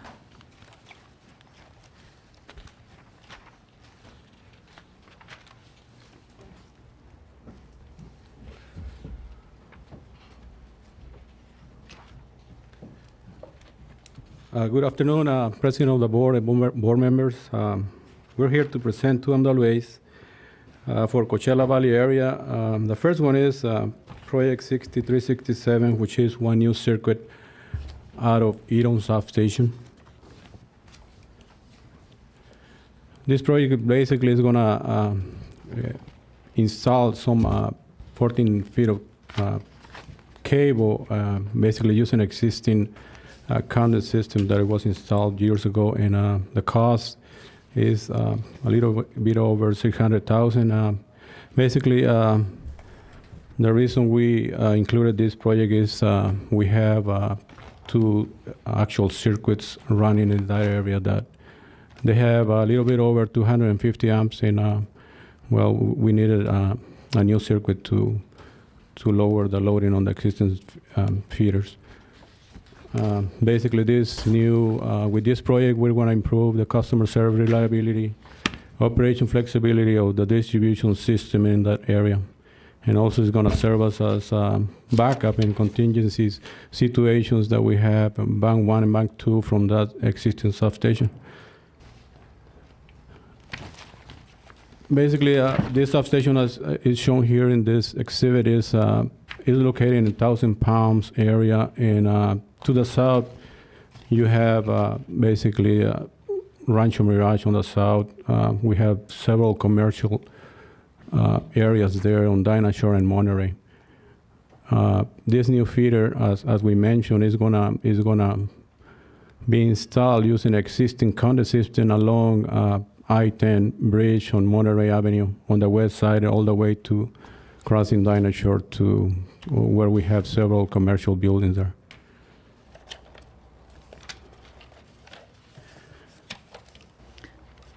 Mr. Barraza. Barraza? Yes. Barraza? Is there a lot more commercial development in that area? Do you see plans for more development, or is it? As it's today, no, we don't have any new big CSP in process right now. As part of the big development, we have an area that is in the works on Rancho Mirage, City of Rancho Mirage, which is in this area. And it's basically a huge, probably a 1 square mile. They're going to build different commercials, buildings, and it is right now in process and just on the approvals from City of Rancho Mirage. They're going to come to us for requesting power, and they ask for our comments, and basically we're requiring to them installation of a substation, which we're going to have to bring a line from this Iron substation across I-10. This is probably going to come back to us in the next 2 or 3 years. But as it is right now, we don't have big commercials. We have some residentials that in some of the areas there on the south of Dinah Shore, they don't have basically these developments. They just sell custom lots, and people just build their own homes, really fancy homes there. What are they selling for? Those homes? Yeah, Just curious. Yeah, big pieces of land, like half an acre or an acre land. But I cannot afford it, so I don't even ask. We don't pay you enough, huh? Yeah. Basically, this is the first time that we bring our customer operations evaluation process to justify or present MWAs. And we have listed all the projects that we have as part of the 2009 budget. And I would like to mention also that within this list, we have probably 3 MWAs that we get approval in previous years. We have three MWAs that we presented and approved back on April. And we have 3 more that, these 2 that I'm presenting right now and 6443 that I'm going to present later. So this ranks 15 out of the 17. Right, and basically it's every other project that you see on the list is being either approved or built, or they don't require MWA. So this particular project basically is ranked the 15 out of the 17 projects. And I would like to mention something that on the package that you have as part of the MWA document, it shows with this particular tool that we created, we have 2 displays. The first display that is included in your package, it includes basically the list of projects. They already have the total points, is everything matched. Just that in this particular display that I added to this presentation, it's just we hit the red button and it will give us the priorities as basically just how they rank. And this particular one is 15 out of the 17. And everything else is being done except for 6450 listed there, I think is line 10. And we have some right-of-way issues there, and we're still working on the engineering and right-of-way clearance.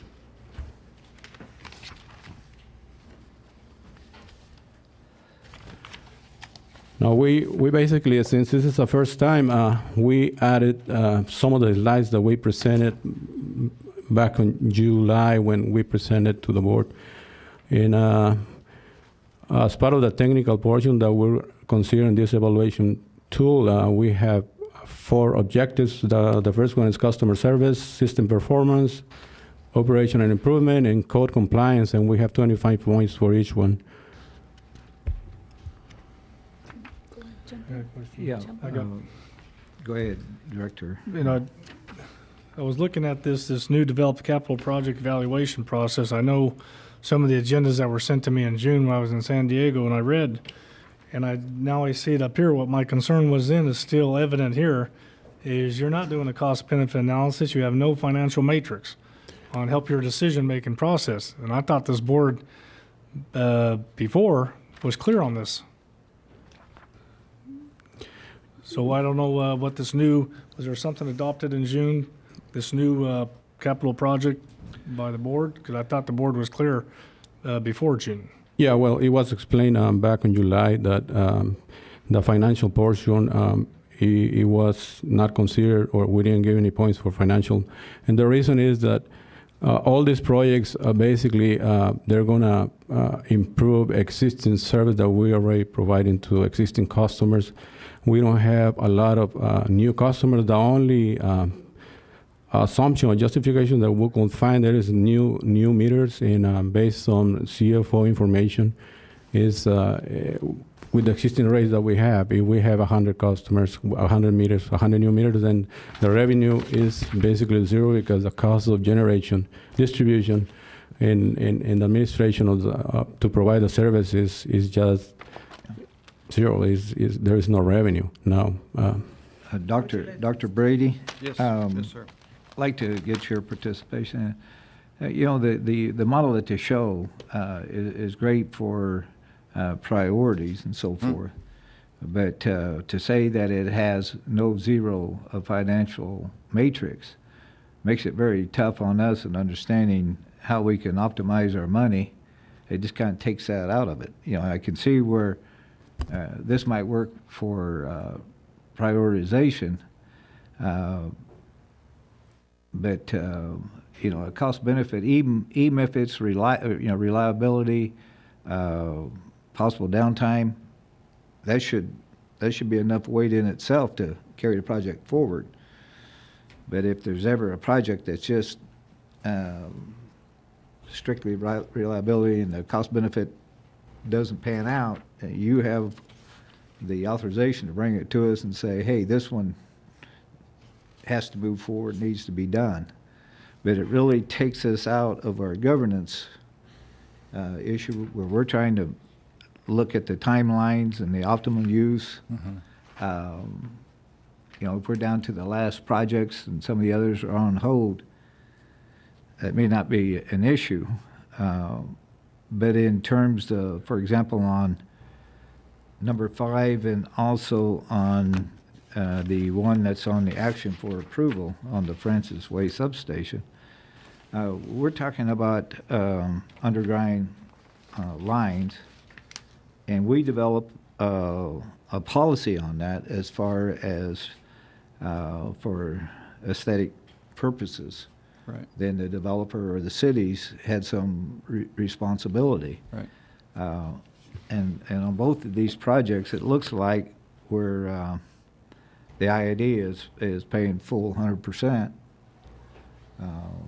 of the bill. You know, are we in our old policy? Are we missing something? You know, as future growth comes on, now we're stuck with the undergrounding at 100%, or have we missed something in this process? Well, I think I heard about 3 or 4 questions there, but maybe more. and what I would say on this analysis here, it really, in fact, I would prefer we take the financial, that word financial out, because it's a technical analysis, and it really is. It goes to reliability, and I'll let Greg and Mario respond to your other questions. But we do a separate analysis, and you want to talk about that, Greg, in terms of the Yes, the finances on. They actually put the 0 points in there at my suggestion because. Oh, so it's your fault. I guess you could say that. And the reason I did that on a lot of these projects that they bring forward for our review, and we have started, when I say we, the finance department has started reviewing all MWAs, whether there's a cost, what I call a true or a pure cost-benefit analysis that should be performed on it, or a project like this where there's more reliability issues, and we're following the procedure that the Energy Department developed on prioritizing the projects. So we just started doing that probably within the last couple of months, and obviously we're learning as we're going along, but I think there's been a lot of good interaction between the Energy Department and the Finance Department as part of this process. Because this first project that that has been identified, as Brian said, it's really a reliability project that we're trying to do, and to try to, you could attach a number to it, but I view what I was taught a long time ago in college on cost-benefit analysis, that if you spend some money to save some money, how much time is it going to take you to recoup your dollars? And these projects, we're really spending money for customer service and reliability. The payback is customer satisfaction and greater reliability of the system, not so much a financial decision. I mean, there is a financial decision because you want to maintain your system, but that's kind of how we're looking at this when we're reviewing it. And we've actually had one project that's worked its way through where it was a combination of both a cost-benefit analysis and a reliability project rolled into one. Can I add on to that? If you wouldn't mind going back to that list of 17 items, can you do that? I'm not technically competent to do that. I think probably one of the things that's confusing is that these are all approved projects, and we say here's number 15 out of 17. How do you know that's better than something else? The whole purpose, the question or the concern we had is that we were coming forward with asking approval for projects we labeled as for reliability purposes. And the board, I think, appropriately questioned, versus what? I mean, what's the standard? How do we evaluate? How do we know this project is more reliable than that project?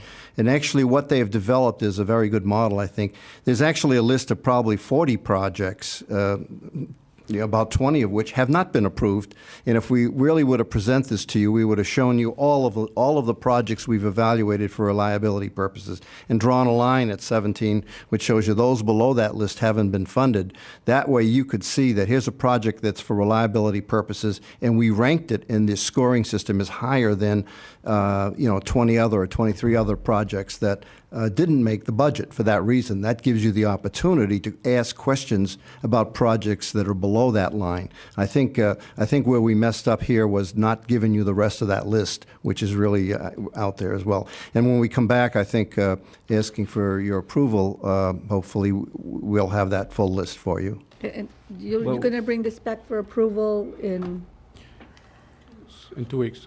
In 2 weeks? Actually, we have 33 more projects right now, and so it will get to a total of probably 50 projects. Well, I would say if you're not going to bring back the cost-benefit analysis, then this board needs to change its policy, because we have that in place, and we have other projects here that are following those guidelines. And in these projects like this, you're going to move outside your department, and other departments are going to be participating in it. And basically, they're just thrown into the mix, and they're told what type of service they have to provide, and it may not be the most cost-effective. You guys have determined that for them, and you're tapping into their budgets, and that's the reason. For me, without the cost-benefit analysis, there's no approval vote for me. We discussed this before. It appears to me that somebody is just being bullheaded and bucking the governance structure that we put in place to try to get a handle on our costs. And this seems to be the only group that continues to violate that. I'll leave it there. And I thought we gave examples too. I mean, I read each one of these projects and it says it was viewed, it was watched during peak summers, and therefore you felt there was justification. You know, a couple months ago we asked, well, are you tracking any outages? Are you tracking how many times it does go offline? I mean, you have several options where you could actually produce a simple cost-benefit analysis. But that wasn't, none of that's in here. All it says is it was watched. Doesn't say if it tripped, doesn't say if it did this. There's just nothing supporting other than, you know, some according to this other ranking, we're going to go and do this. The problem is, though, money is tight. And that may come down to an issue of money. So that's why a financial matrix has to be included. So we can make sure we're doing these things the best way, including not just 4 of your points, but all 5. Yeah, go back to our policy on the underground lines. And I think most of this was probably coming up in the La Quinta area. I think some of the cities went so far as to say, well, you have to pull a permit, put a post in, and therefore you don't get a permit, now you have to go underground, okay, which then adds costs. If they're going to go that route, you know, we can't have every city doing that and you know, keep the rates the same. There has to be some consideration given for these issues. Now, I see where there's some conduits already in place, where there was some consideration given, but if there's new projects coming on and it's going to add to the underground, there's got to be some type of financial consideration given by the cities to cover those costs for growth. It's not just the reliability, but hopefully in the process that we have for maintenance and operation of these underground, that it's going to be more expensive and some consideration is given. Otherwise, all the cities that have the overhead posts are paying for the aesthetic desires of another city.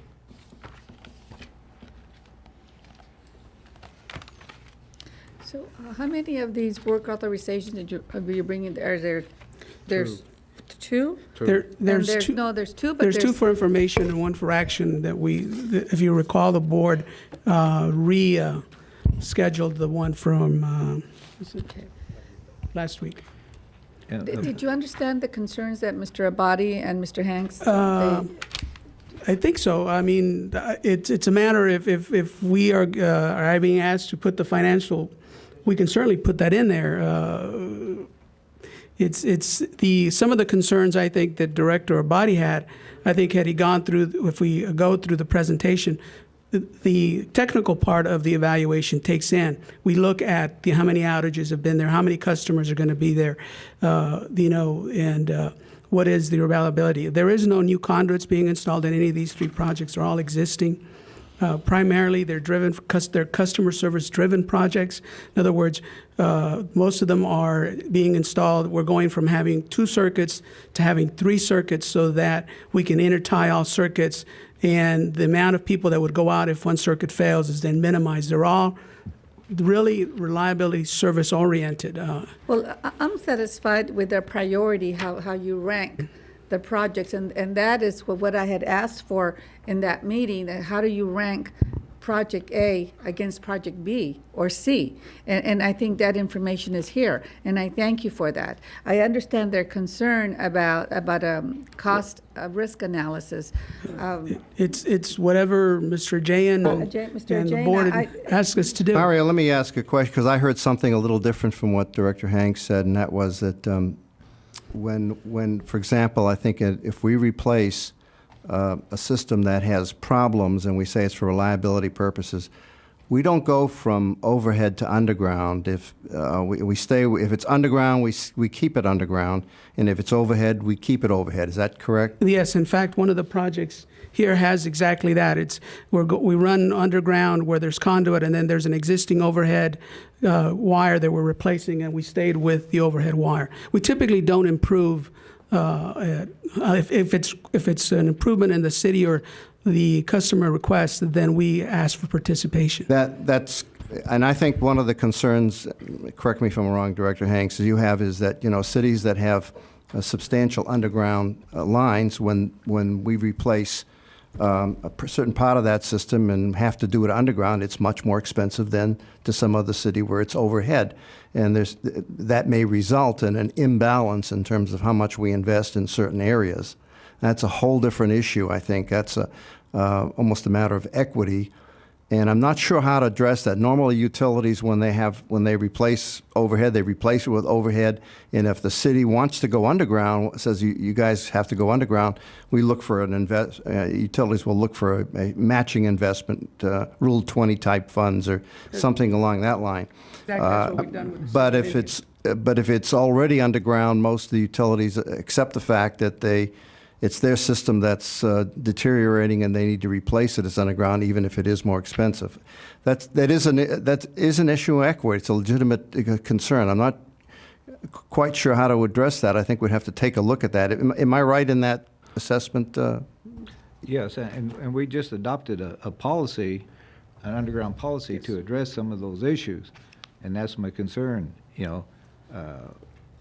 Do we just address it at the one time, but now there's future growth out there, and we may have covered the cost of the conduit already and prepare for that.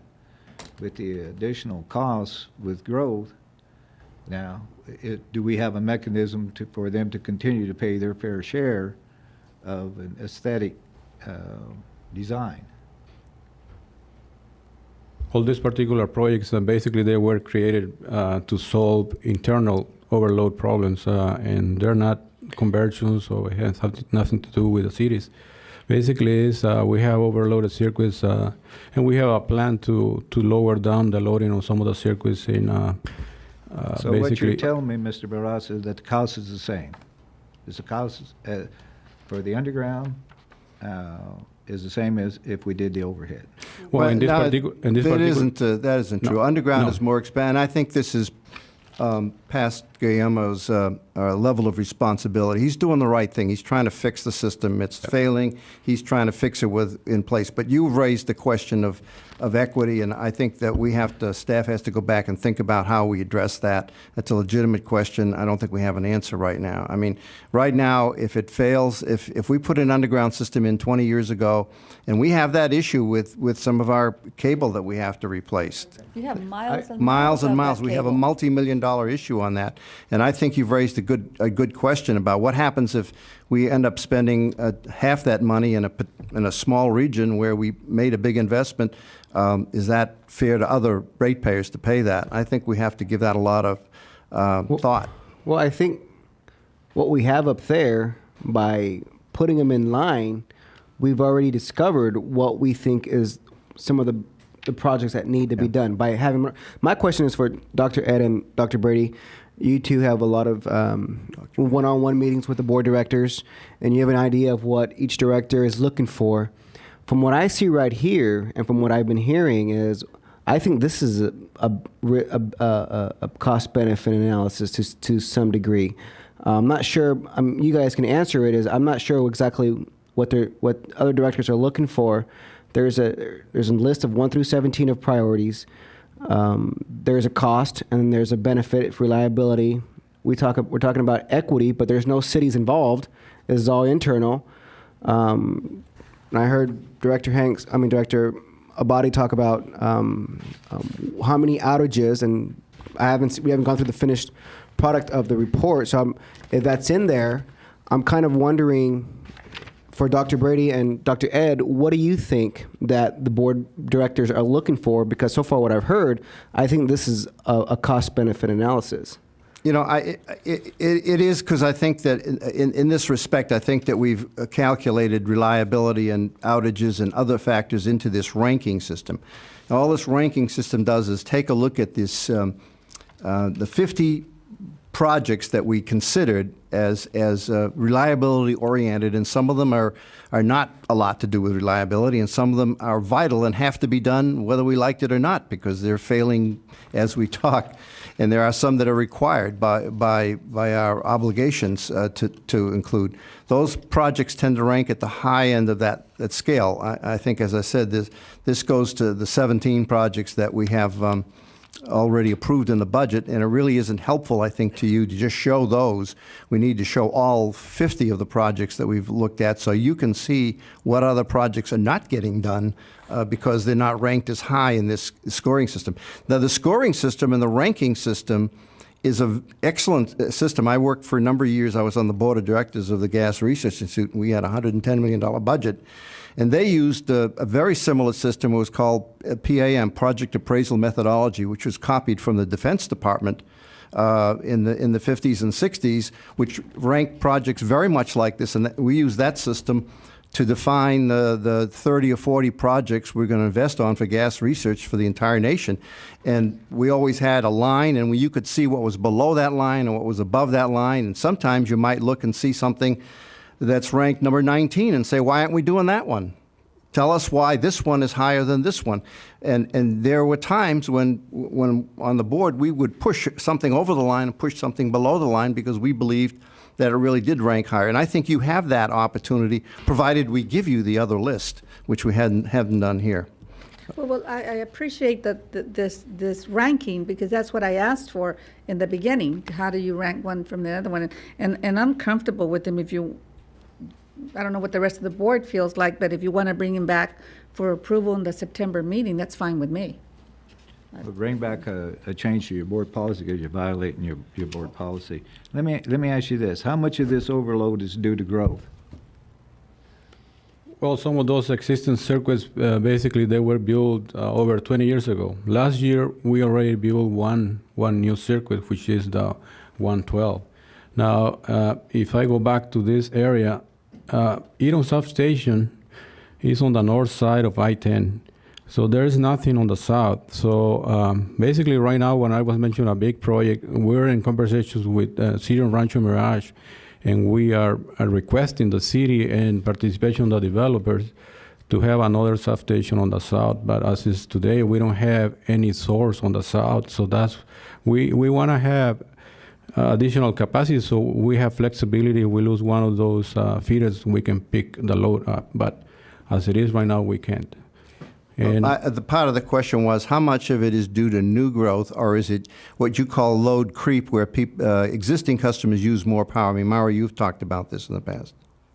Mario, why don't you answer the question? To answer the question is, none of these projects are being created because of new additional buildings. What they are is a combination of providing better reliability and load creep, which is just inherent load, as we talked to 3 or 4 minutes, it's just inherent more energy being used by existing homes. When you go from an example, you go from a regular TV to a flat screen TV, the consumption is 3 or 4 times more than what it is. Really? And that's what they are. These, oh yes, other than your air conditioner and your electric water heater, a plasma TV is probably the most inefficient piece of equipment you have in your house. So you need to get rid of Not that I have one. That 65-incher you have in the river. Laker games. It's your opinion then that the city shouldn't be responsible for any of these upgrades? No, not for this type of upgrades, President Hanks. It's really, these are truly just us providing better service. It's a matter of providing the service. The system is old. Some of these systems, we're trying to do so that we loop them so that if a circuit goes out, we can backfeed from the other. And that's what, when Guillermo talks about overloading, that's what we're doing. We're overloading. If I could relate to water, it'd be great if the water department was able to, when you had interceptors and you go from one canal, bring the water to another one. This is basically kind of a very simplified view of this is one of the things that we're trying to do. Well, I think we need to go back and revisit our policy on the underground, because it looks to me like it wasn't inclusive for these type of situation, and there is additional costs above and beyond our standard operation. The load creep is a factor, Yes. is a driving factor. However, I think we'd be less than candid if we didn't say to you that as we continue to study the system, we are finding areas that have perpetually had reliability issues, and we've got to fix, even though they were unreliable before, and even if there isn't any load creep, we ought to fix it. And for that reason, you're going to see those projects start to appear on this list and get ranked along with other areas where we are having this upward load creep. Yeah, in other words, you're talking about lack of good planning to start with. We may be going 10, 20 years back, but nonetheless, you can certainly see it as you look at the system, and as you see weaknesses in the system, you've got to fix them as you go along. No, I just say we have to move to the future, and I feel comfortable you bring these back for approval at the first meeting in September. That's a direction of the board. So you're going to let them violate your policy, huh? I still like to know, why wouldn't this be considered a cost-benefit analysis? There's a cost and there's a benefit. There you go. Well, the benefit is the power stays on. That's the young engineers. Why don't you repeat those criteria we use on this chart just quickly? It's The four criteria that we use is, one is customer service, which is power quality. In other words, we have to assure that that we stay within a regulated band. We have system performance. That's interruption, direction, frequency. In other words, how often does the circuit go out? What's the duration? For how many minutes? Who's impacted? We have, again... Mario, let me stop you right there. When that happens, there is a value. There is a cost, there is a value, there is a benefit. Yes. Why can't you give that to us? If the... Mario? Sir, I'm listening. You just don't want to comply with our policy. Sir, that's not... That's the bottom line. I respectfully disagree with you, sir. I'm not going to hold you responsible. That's a man I'll hold responsible, because we have a policy on it. We took, and if the board wants to change it, change it.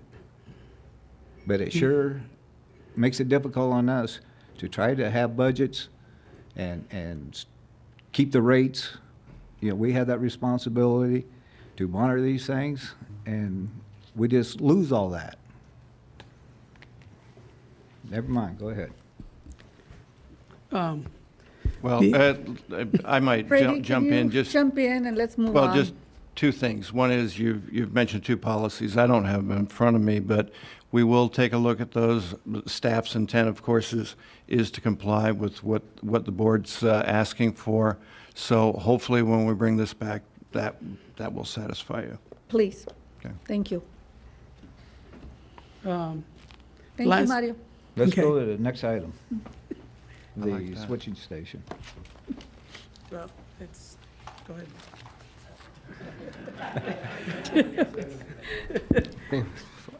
Aren't you guys glad you work for the district? Yeah. No, basically, it's this particular project. There is no other way we have to bring power to the south of I-10. So if we see the map here, there is no way to cross overhead here. So we have existing conduits, and we don't have. We didn't create this project to serve a new development or anything else. It's just basically that we have overloaded circuits that we want to take care of and unload some of that and basically have more capacity available. So if we'll go to the next one. We have some details, but it's going to be the same condition on the one out of Coachella switching. We have basically a new project that we created, so we have some unload conditions there, also in two circuits, the 116 and the 114. Now we wanna do something so we don't have problems and basically improve the service that we're providing to our customers.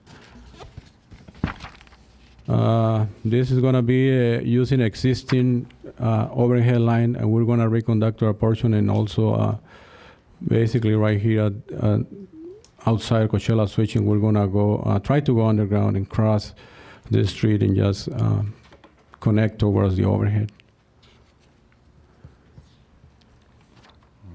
And this project is basically ranked 13 out of the 17, so. That even has a higher priority. Yes, exactly. Just tell me yes. Yes, exactly. Yes, question. And same slides showing the objectives, and here's the detail how we came out with those points. Basically, on the customer service, we measure according to the information that we have from GIS and Synergy, the program that we have. we count the number of customers that we're going to be improving. We have an overloaded circuit. For sure, we're going to improve that service to the customers that are connected to that circuit right now existing. With the new circuit splitting the load, so we count those and we give the score.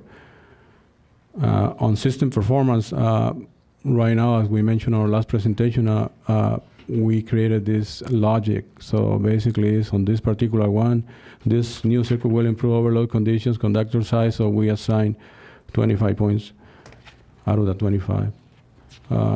This is the worst case scenario where we have assigned the highest point, where basically when we have an overload condition, the problem is like we should carry our circuits in 250 amps, so we have transfer capabilities with the conductor capacity and all that. But if we have more than that, then we need to look for other alternatives. And in some cases, we transfer load to a neighbor circuit. If we don't have any option, then we have to create a new one. In some cases, is on IID. Unless we have a big development and then we ask a big developer to build a new feeder. In this case, I mean, most of the construction already stopped. So we've been trying to fix some of these conditions as part of our plan we're following for the last 4 years, and we're getting pretty close to have a really reliable system, substations and distribution feeders also. So we're trying to follow the plan and to create new projects every year to improve our system. So on operational improvement, basically, also this is gonna improve the operational improvement one single circuit. So it's gonna be 16 points, and the next one is gonna be code compliant. We score this not really high, so it's mitigate a future possible non-compliance issue. You have an overload conditions, might as well. One of those conductors is gonna fall and then it's gonna hit a car, it's gonna hit somebody, it's gonna kill somebody. So we have that. We assign these points. We could be higher on that score, but we just went to. Let me kind of jump in now, because I do want to make sure what we bring back, Director Hanks, is what you're looking for. As I understand, you don't have an objection to this reliability index because it compares one reliability project to another, but what you want to see are some numbers associated with it. What will happen if we don't do this project? What kind of dollars can we ascribe to it, and what is that payback? So we might come back to you with a project, for example, that has no payback. It just doesn't produce more revenues, but it's so high on the reliability scale, we got to do it anyway. Then the gentleman, all he has to do is say, hey, this is. Okay, I think I understand what you're looking for, and I think when we take a look at that policy, we can come back with If they that. bring us one that's high in value but low in risk, then maybe that one, we may want to hold off to the next year. Yeah, I appreciate what you're asking for, and I think that's certainly doable. We can do those evaluations. Dr. Ed, well, that's kind of my point. Do you see that in this particular project? Is there a value? There's no value. I think you should probably let the board know instead of wasting time. This project is because I see a cost benefit. You know, this project is ranked among the top of the reliability-oriented projects. But I think that what Director Hanks is looking for. But I want to know the numbers, the economic impact of that, and that may cause, if there's very little economic payback, if the numbers are really bad, that may cause him to say, well, wait a minute, this one's ranked number 15. No, I understand and maybe that. there's a better payback for the one that's ranked number 20. I understand that, but I don't have a problem with the zero value. Yeah. In the ranking, but in the cost benefit, then I think that needs to be there for the overall. The only caution I have is I think that in some cases we're going to have to do some significant extrapolations in trying to determine what is the cost of the risk of a cost of an outage. We're going to have to look at how do you do that in terms of if we expect that over the period of 10 years we'll have 22 outages in this particular region. What's the cost of that to us? That's going to be a little difficult to quantify, but we can certainly make a shot at it and try to give you those numbers in addition to what we're supplying here. By doing that, and then where we have policies on underground and so forth, if it's not recapturing the additional costs and burdens, then we need to change that policy. But how do we know if we don't have these numbers to look at? The only, I kind of want to strike a deal here because this is going to take some time Deal to or really no do deal, this huh? this kind of evaluation, trying to run these numbers. And I'm hoping that when we bring these particular projects back, you could let us go ahead and approve those. And in the meantime, we'll, because they're fairly highly ranked, but we'll come back to you with a firm plan and address the issues you've raised. So, Ed, are you saying, because your comments were at the beginning during this last conversation was sometimes there is going to be no value. So what do you bring back? Are you sticking by those comments? Or? If there's no economic value for a particular reliability project, then the fiscal analysis is going to be pretty bleak. I mean, you're going to have zero. Right. And that's why, the issue. That's what I'm saying. Yeah. Is that. But we still may have to do it we want anyway. to follow board policy. And for example, is this one where there's no financial implication where we're not breaking board policy? Well, we is haven't my studied question. the financial implication. What I think Director Hanks is saying is if the value is zero, I want to see it. I want to see it. And I think that's a legitimate issue, but I'm going to say to you that that's going to take a lot of study and thought to figure out how we can come up with a number that means anything. I mean, we certainly are very good at coming up with numbers that don't mean anything, and we do that on a regular basis. But I would like to come back with numbers that mean something and have develop a policy that makes sense. Don't you young engineers do that? Don't. I understand completely. I wanted to send them home right after they were introduced, Yeah. but Mario insisted that they stay. I believe we're going to have to come back with some assumptions, and Yes. we have done that in the That's past. good. Bring it back in September. Those Thank you very much. assumptions, just the problem that we had before is like we consider some assumptions like average time and repair costs and everything. Thank you. And Mr. we've done that, but Mr. then Escalera, bring it's these just two back, probability. okay? It's, Bring him on the. Bring these two Okay. back, and we're going to take a 5-minute break. I will call the meeting back to order. Move on to consent agenda. I move to approve. Okay, we have a motion and a second. Is there any items that want to be pulled or anything? Not, please vote.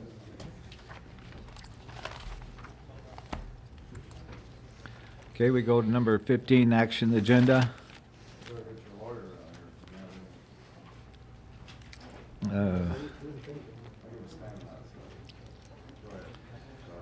Okay, request for cost-benefit analysis for definite plan elements.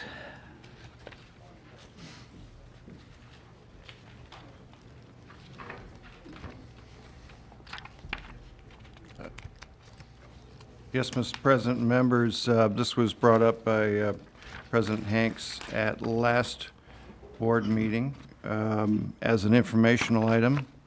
And Mr. Hanks, your pleasure. Yeah, the project has many parts to it. The numbers have changed since its inception. The original numbers that were given to us, and I'd like to see an update on those numbers, especially since we're looking at going out for a bond. I'd sure like to get all the numbers current and make sure that each program retrieves the amount of water that we're talking about. You know, kind of along the same line, like we're going to ask Mr. Escalera to do it, we need to ask Mr. Eckhart to do it. Yeah. Oh, I see. Yeah, well, as we discussed, I think offline last week, I think it's good, at least from my perspective, to make sure I'm completely familiar with the latest figures as well. And as we talked, different parts of the whole project have conserved various amounts of water. So what I would suggest doing is bringing that back to you, perhaps by the La Quinta meeting as an informational item, and see if there's any, I don't want to slow down anything. Yeah, but what about the priorities? You know, it would seem to me that there's got to be some type of priority system to make these dollars fit. we're, Dr. Brady, Yeah. Dr. Brady, we have an agreement not to discuss water issues in La Quinta. Oh, excuse me. It's only been a year and a half, so I don't always get that. So that gives you more time. Yeah, well, we could, on the 15th, there's an information I meeting know, on the I know 15th. that Greg Broken is doing some work on this. I'd sure like to see it in its, Well, in fact, we project will be bringing back more of that detail as you know, there are details in terms of QSA revenue that will be refreshed over the next few weeks. So we will fold that in, or the issue of priorities. and he will have the current costs and Yeah, in fact, revenues and expenditures. yeah, you're going to be doing all of that, Greg, right? Yeah. And why don't we see if we can bring that element in for you? I don't want to replow all the ground, but we can do that. We can. But have you know, that. and all of my issue with the energy over their project, they did have a listing. It was very thorough of their project costs. We'd like to see something like that on this plan. Okay.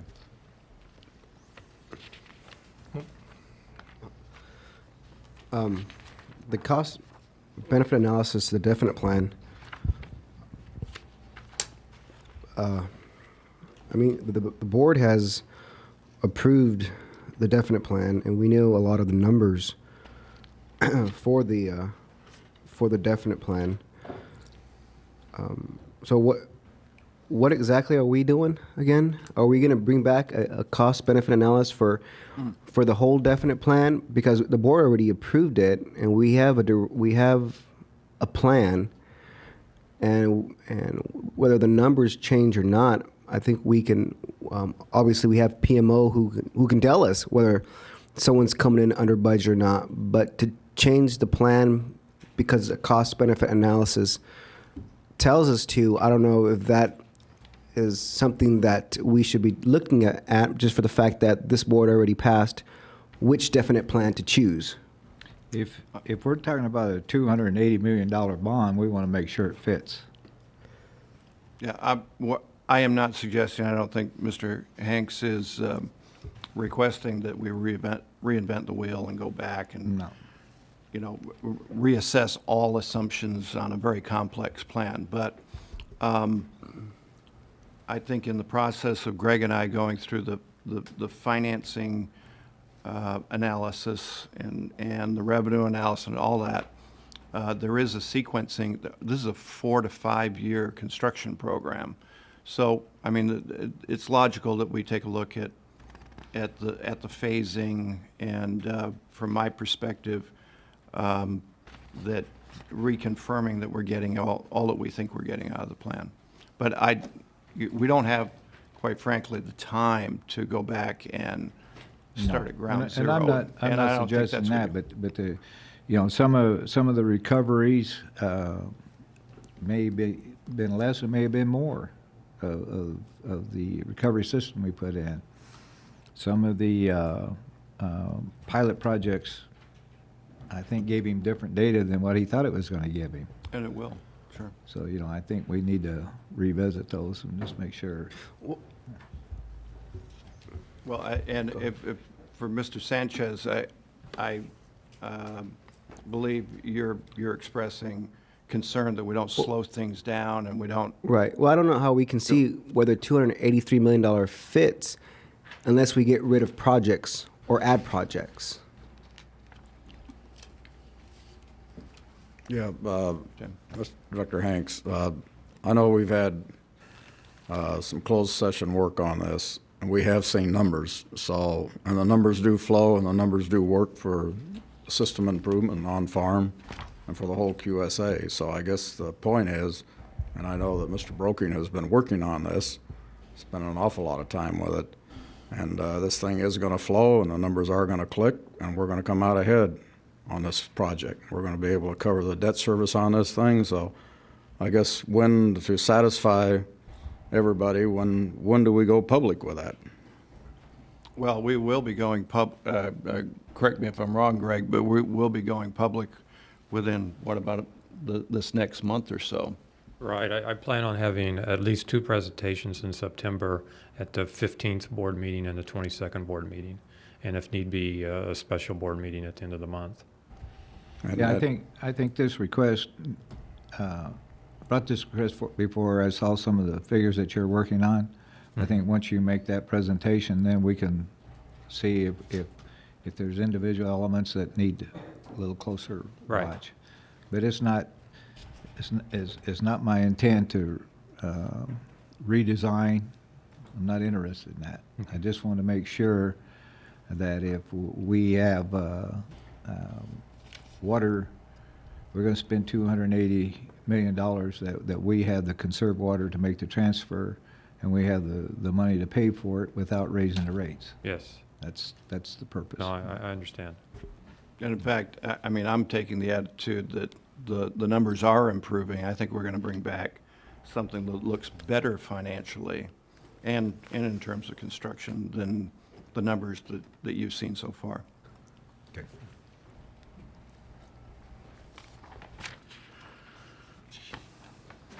Mike Morgan Brawley. One more time, if you do a cost-benefit analysis, please do one on the $300 million Met 1 agreement where you've transferred 2 million acre-feet of water out of here and the Salton Sea has not dropped. The definite plan Anthony talks about, please dig out your records, bring it back to see what you okayed. There was a pipeline that showed up here 2 months ago that was $100 million, never seen before by anybody I know of. Please bring in your hydrographers, please bring in your water masters and talk to them about what inputs they've had in this. It's been relayed to you guys that they had tremendous inputs. You need to talk to them. You need to see if they agree with this. They've run your system for a long time. How can you do cost benefit if you don't have a baseline? If you don't know where the water's been spilling? How can someone say, I can spend $100 million here, knock the spill down to 1 foot, cost benefit is these feet were costing me this much water per acre foot? You don't have that. So you have a $280 million deal put together by engineers that have been here at the district since 1993, verifying that $300 million Met 1 spent, verifying the water was saved, and the Salton Sea never dropped. So you can talk about a definite plan, Anthony, that you say you've okayed. You didn't okay this definite plan. You okayed some engineers to look to create a definite plan. The pilot project you okayed on the Orange Canals was dropped 3 months ago because the engineers did not realize they had to automate the checks. Talk to Mr. G, the sandhero who runs the Orange Canal, Anthony. You go get in the truck, go out there and find him. Ask him how those engineers' pilot project looked to him. You owe this valley to check the engineering work you've had done for 15 to 18 years. You know, Mr. Morgan, that's why it's called a pilot program. We learn from that experience. I've ridden with us on Hiddles on the canal banks, and I've seen those automatic gates, and I've seen the checks, so I know what you're talking about. But that's why it's called a pilot program. We learn from that, Estella, what we can do, what we can't do. Yeah, Estella, it was his #1 project to be the cornerstone of the system improvement for your definite plan 1 year ago. Millions. And that's why it's called a pilot program. So now, are you considering pilot program #2 now? Because if it is, then call it a pilot program. But don't go borrow $280 million and invest it in the engineers that just blew the first one, because you don't have any more time. Well, remember, I was the one who voted for I was the one on the 4-1. I like to see every canal and checks gated, whether it was going to save water or not save water. I think it's important to have everything gated. So that was probably a bad example. On the next one, we'll see what happens. As far as for me. No, Anthony, I understand what you're saying. Your water department's talking about breaking ground. The engineers, with their first plan with the gates, did not conserve the water that they thought it would. To me, it didn't really matter because I want all the gates on everything. Anthony That's what I'm trying to Sanchez, tell you're you. missing the point. These same engineers have been here and spent $300 million on what is known as the Met 1 agreement. $300 million. You're 8.5 feet off the engineer's target for the Salton Sea. They accomplished 15% of what they thought they'd get. The same engineers gave you the pilot program. Now you're going to borrow money and start spending it on nothing with no baselines. That's just the only warning I can give you. You cannot stick your head in the dirt and say, just because he blew the first pilot program, there's no time. Like I reminded That's you, what I'm saying. I'm not, like I to reminded me, you last they year. didn't blow the first pilot program. Anthony, to you, they did. And to Anthony, 4 other board members, maybe they did. But to me, they didn't because I think the gates are important. That's fine. What I tried to warn you before is pilot programs have consequences. When pilots screw up, passengers die. You're treating us like people that are expendable. And you're getting ready to borrow so much money you'll never pay it back, no matter what number bean counter in this place tells you the financial say of the work, because you have no baseline. And the record with this set of engineers, Grant Davids, Keller Blisner, Dr. Edhart, none of which have give you 700 forms, is you can't do that. Get your ethics trainer back in here. Go through what the consequences of a violating 700 and finding out someday these people have conflicts. Dr. Hanks, Mr. Morgan, you know, you've been coming up here for a long time for Form 700s, lawyers. Sounds to me like you're trying to lobby this board for 3 votes for the Imperial Group to kill the QSA. That's kind of what I get from everything that you've been saying here. Water control, the system improvement plan has been gone over with the Sand Heralds, gone over with the supervisors. I've been in a room before when water controls looked at that thing. Once they understand how it works and moving water around the system, saving 70,000 acre feet of water, they get it. They say that's what it takes to move water around the system. You keep coming up here, lobbying this board, looking for 3 votes to kill the QSA. That's what you're up to. John, I got to go to your ethics training. The fact that you can maintain being so unethical, the fact that you can say you've been going through this definite plan in closed session, I'm just trying to figure all that out. We will continue through the fair political practices. We will make you stand up and use integrity to run this district, because your trainer said that the consequences are so dire. How do you continue to not enforce the policy? This thing, your training was back in May or April. So I am lobbying the board for 3 votes for transparency, for fair political practices. I can't understand why you're hiding it. You're lobbying the board because you're losing the lawsuits and you're trying to figure out another way to get the QSA killed. That's why you're looking for 3 votes on this board. You've got a creative mind, John Pierre, but a little too paranoid for me. Thank you.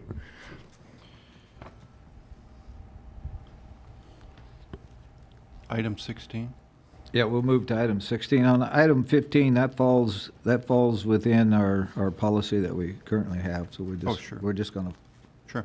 Okay, let's go to item 16, approval of revised policy and procedure. I move to approve. I'll second it.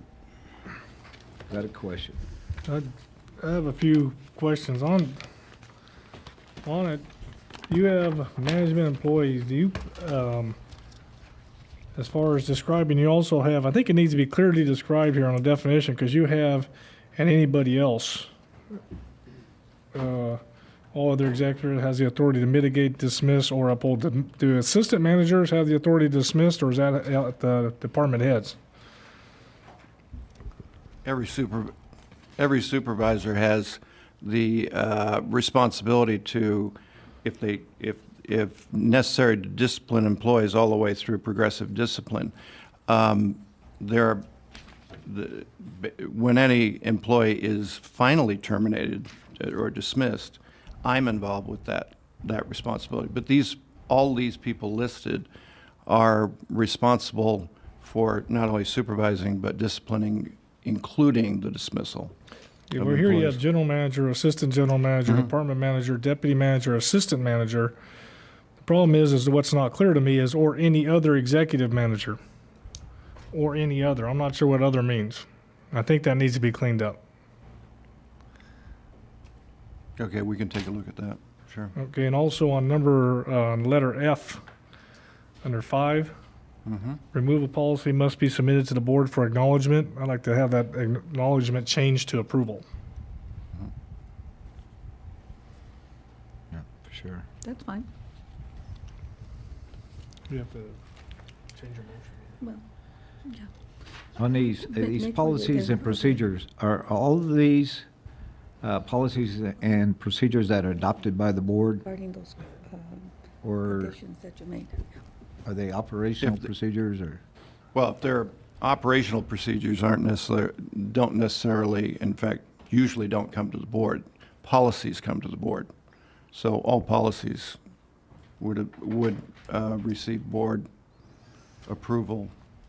Okay, so if there is a revision or a removal or a new, these come as recommendation for the board approval, right? That's right. And So- to Mr. Abadi's recommended change, I would completely agree. Because F would be inconsistent with that, the Right. way it's currently Right. written.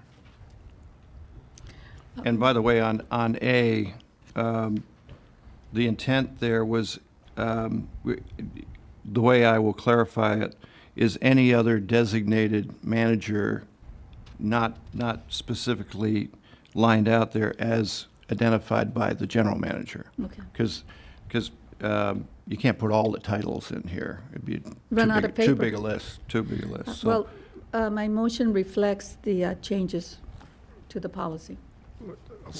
Or any other, what are you doing about that? Are you taking or any other out, or are you clarifying who others before we Well, vote on this? I'm going to, excuse me, Mr. Abadi, I'm going to clarify by saying that any other executive manager, or I'll take executive out, any other manager designated by the general manager. So I don't have to put every. Yeah, that cleans it up. Yeah. Okay. But it is understood that all of these policies will come to you for recommendation to the board. Correct. Everything funnels through you. Anytime you create one, modify one, or remove one, or eliminate one, that's a board action. For a policy, not necessarily procedures. Okay. You satisfied with the corrections? With the changes? And my motion reflects the corrections. Right, and I second it. Okay. Any comments from the public? If not, please vote.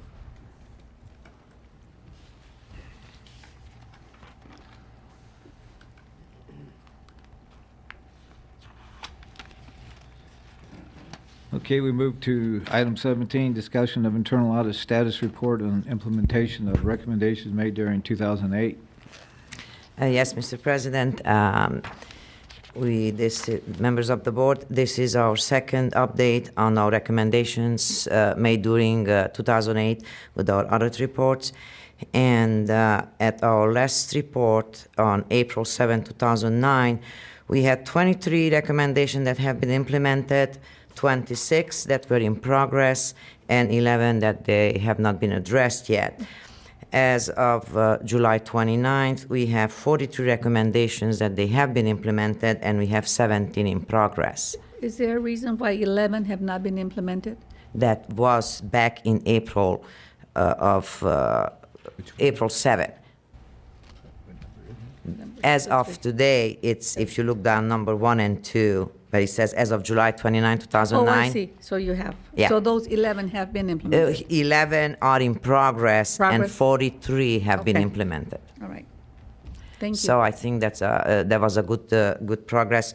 Among those that have not been implemented, we have listed them. They're the service agreement compliance. We had 6 recommendations. Out of those 6 recommendations, 3 of them have been implemented, and 3 of them are in progress. We don't, on the service agreement on 1 and 2, we don't know what is the delay here, Dr. Brady, on why these things, because this stuff was done back in March. We did this? We Seems to had me. a 90-day, directed by the board for these policies to be done, but since then, if you remember, service agreements and contracts, that was under the CFO's office and was under their responsibility. Now, Mr. Campbell made some changes, and I think he's the one actually who can give you more insight on what's going on with those. We have worked through several drafts, and the audit team has been included in those drafts. So it's right now we're in hopefully the final version. The original document that was submitted to me was about 32 pages long. Clearly, the recommendation was to get it to be a shorter document. The last version that I sent to Betty, was that yesterday? Yeah, it was. Yesterday. It's about 5 pages. Is now a 5-page document. So it's getting that policy. I mean, because it's a very sophisticated subject and a very important subject. So it's how do we make sure we have the right information in the policy, and screen out the stuff that's more procedural. And so it's been a work in progress. But I really believe that we're at the final stages and should be bringing that back in the next couple of weeks. That's what I'm trying to. Was 90 days not enough? Now it's 120, but. Let's break this down. But so you're saying 2 weeks by September we'll have this settled. That is the goal. In September. Change of ownership. And yes, yeah, that's what happened. It was a change in ownership in who was responsible for this policy. And like I stated before, it was through the CFO's office. Now it's through Mr. Campbell.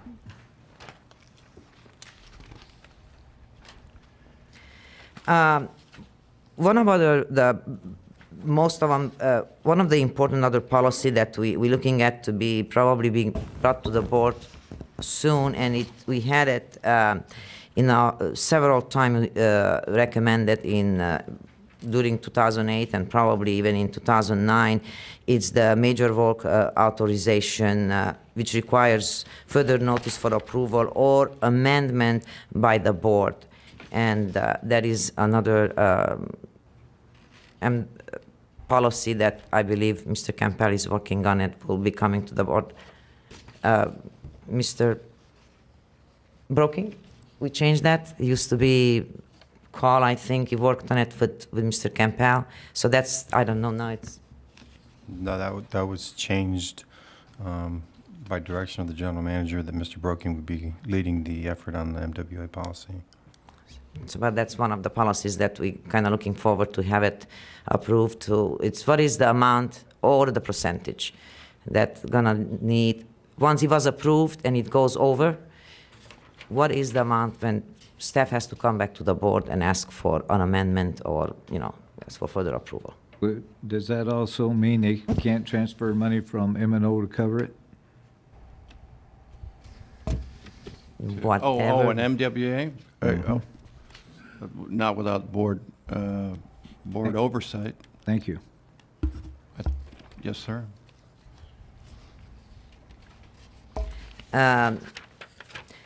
Most of our policies that was part of the IT Department Disaster Recovery Plan has been implemented.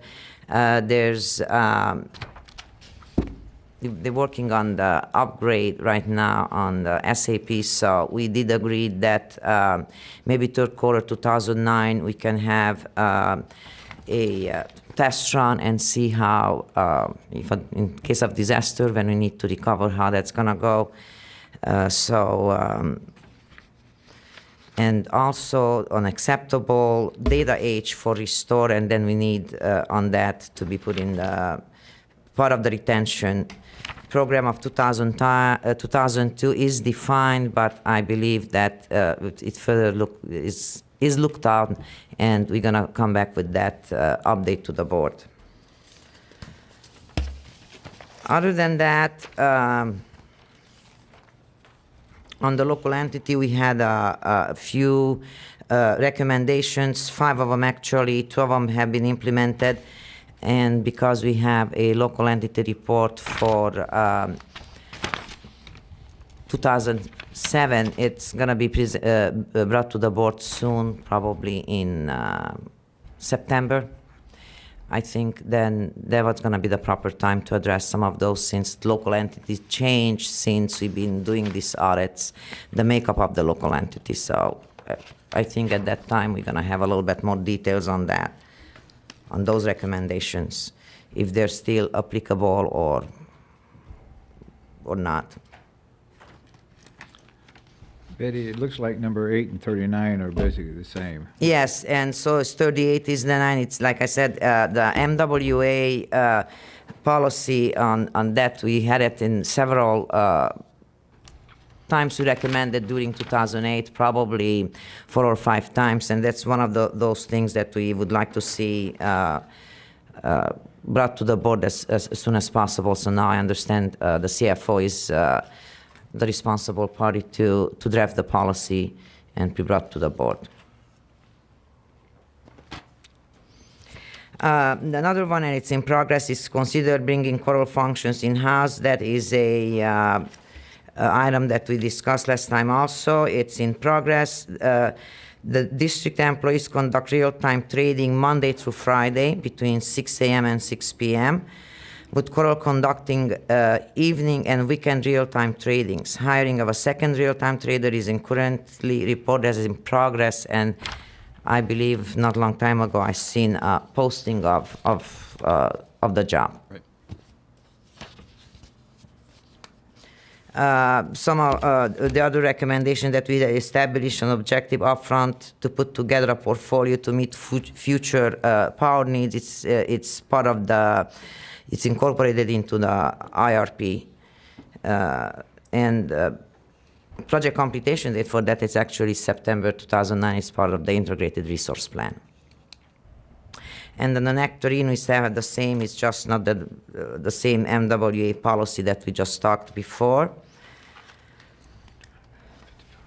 Legal service audit report. We are listed 2 of them implemented and 2 of them are in progress. And next week we having a meeting set up with Mr. Garber, and we're gonna talk about it to see where he's at, and then we can give you an update of how long that is gonna take to be implemented. Those 2 policies, it's policy 1070 that deals with the role of the general counsel and the current needs of the district, and then the same policy.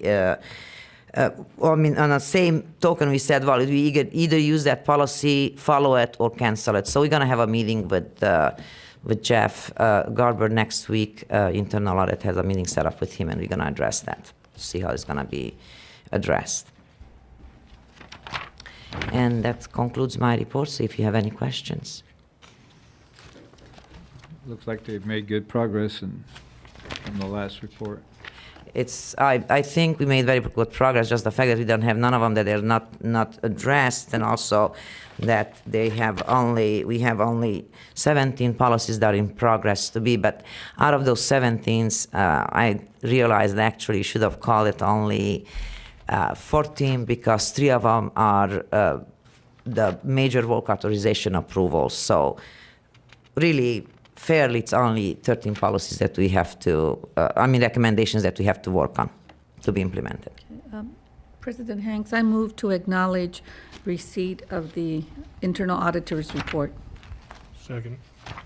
Okay, we have a motion and a second. Any questions from the board? Any questions from the audience? Thank you. All right, Thank you. please vote.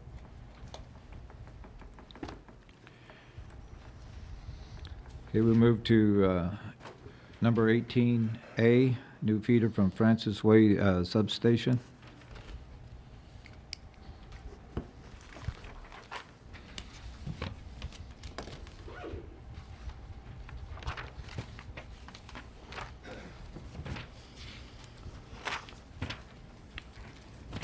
Coming back with this new project, MWA 6443 is a new feeder out of Francis Way substation. Basically, it's the same consideration that we had before. Is this particular feeder is going to unload an existing feeder coming out of Northview substation, where it is close to 400 amps, and basically, it's going to. What you see here is this is Del Webb. We have, just for your information, we have probably 6 circuits in this area. And some of the circuits that were built probably 10 years ago, the developer paid and built all the circuits. Now, this new feeder that we're try to bring out of Francis Way is going to go through the existing conduit system, but it's going to improve all this area towards Avenue 38 and basically customers on the other side of the freeway on Palm Desert. And there is a couple universities there also that they're being served. It's basically at the end of the feeder.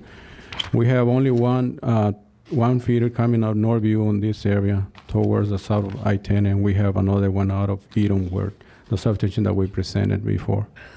So in both cases, they're at the end of the circuit, so we need to bring this new feeder to basically take some of that load that is being there for several years.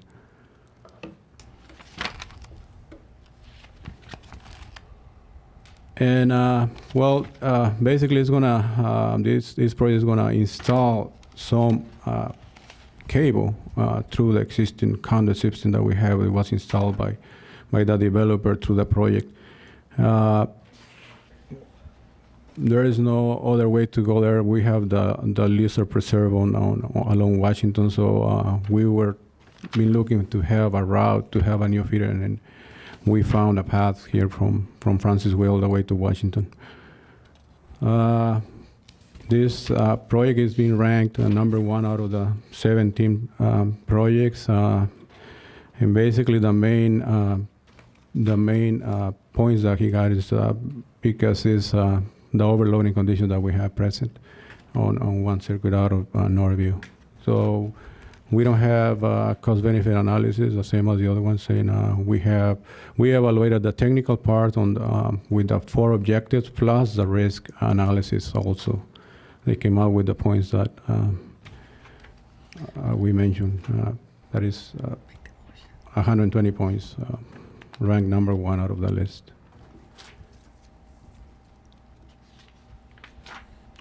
Okay, I move for approval on major work authorization P6443, Francis Way Substation. I second your motion. In the event when you look at the policy on the underground, if there is possibilities, pass off some of that cost to the city, wherever it's underground, then how will we handle that? If there's a possibility, we'll pursue it.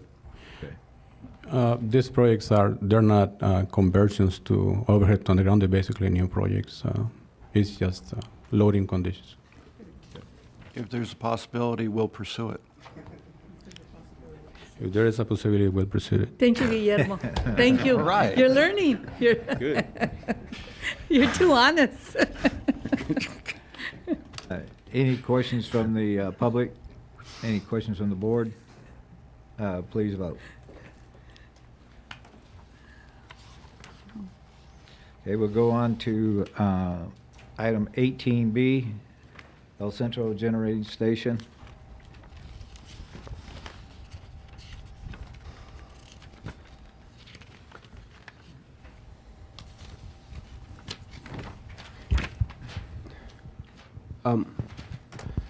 Ed, let's see.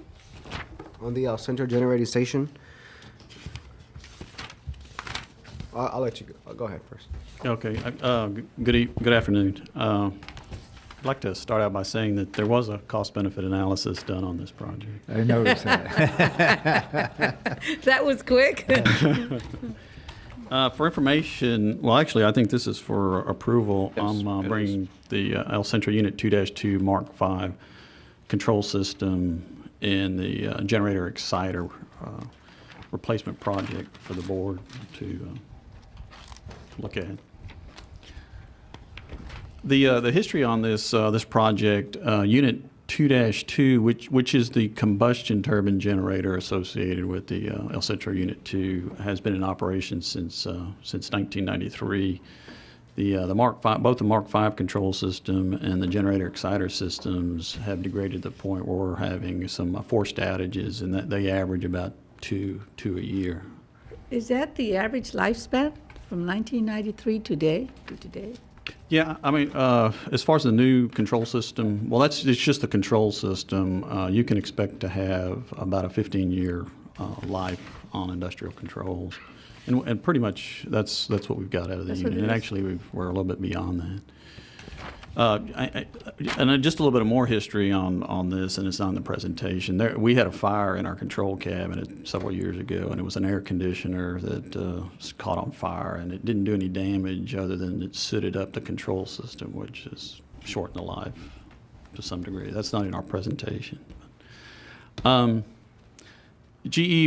GE Mark V control system, or the one that's currently on the unit, GE has no longer makes the Mark V control system and actually ended production of the Mark V control system in 2004.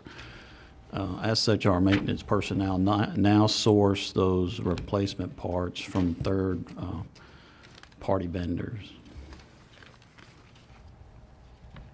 The justification for the replacement of the Mark V control system and the generator excitation system is that they're reaching their end of useful life, and it's prudent now to begin the process to replace those systems.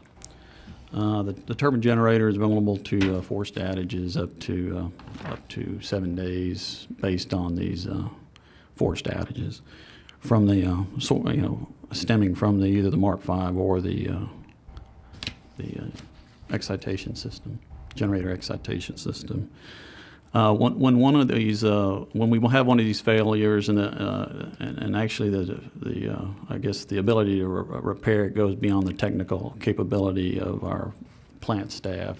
It costs about $30,000 to bring a GE technician to actually Are you to going to help do an us in the RFP repair. for this? It was sole sourced to sole source? GE. Now, we did get subsequently to that, we did, and based on the recommendation by the CFO's office, who's been working with us on this project, we went to 2 other companies asking if they were interested in doing this. One declined, and the other said, well, we'll do it, but we'll put our control system in. And Is that it's a good or G- bad? Well, it's. I have an issue with that because at the end of the day, that control system has to work, and you got to be better off. I mean, I've seen some control system upgrades where, at the end of the day, the control system just doesn't do what it was intended to do. So, I mean, there was one other company. Again, one company said that they weren't interested, and the other company said that they would do it, but they would put their control system in. And the pricing was very competitive, or very similar to the OEM providing a control system replacement for their equipment. And these aren't simple control systems. These are very complex. It's basically a gas turbine out there that syncs to the system, and they're very complex control systems.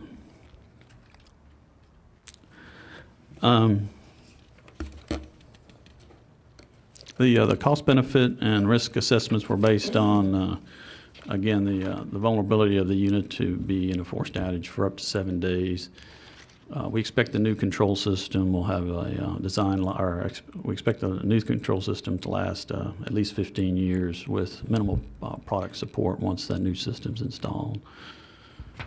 That minimum product support, is that going to cost, does that have a price, a dollar amount to that? No, we don't pay. I mean, I guess what I'm trying to explain by minimum product support is that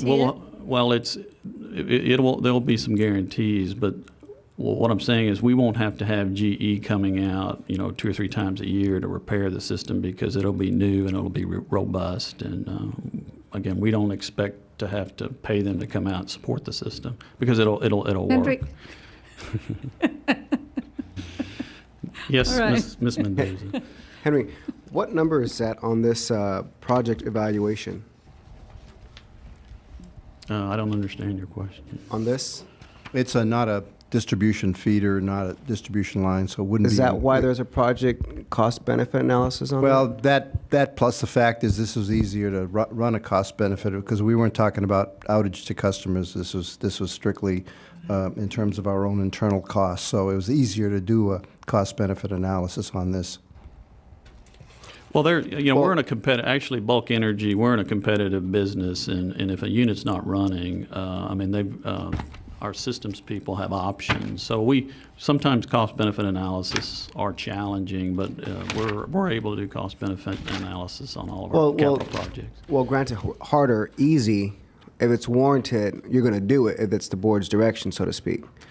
But I guess my point is that, again, going back to Ed's comments, is if there's no value, then there's what cost-benefit analysis there to do, so to speak. And that has to go with these 1 through 50, 1 through 17 when it comes to project or reliability, so to speak. How can you really do a cost-benefit analysis? But when it's something like this, when it's not on this, it's not necessarily reliability, but it's you wanting just to spend money, I can understand why you have a cost-benefit analysis, and I think that's what the board is looking for.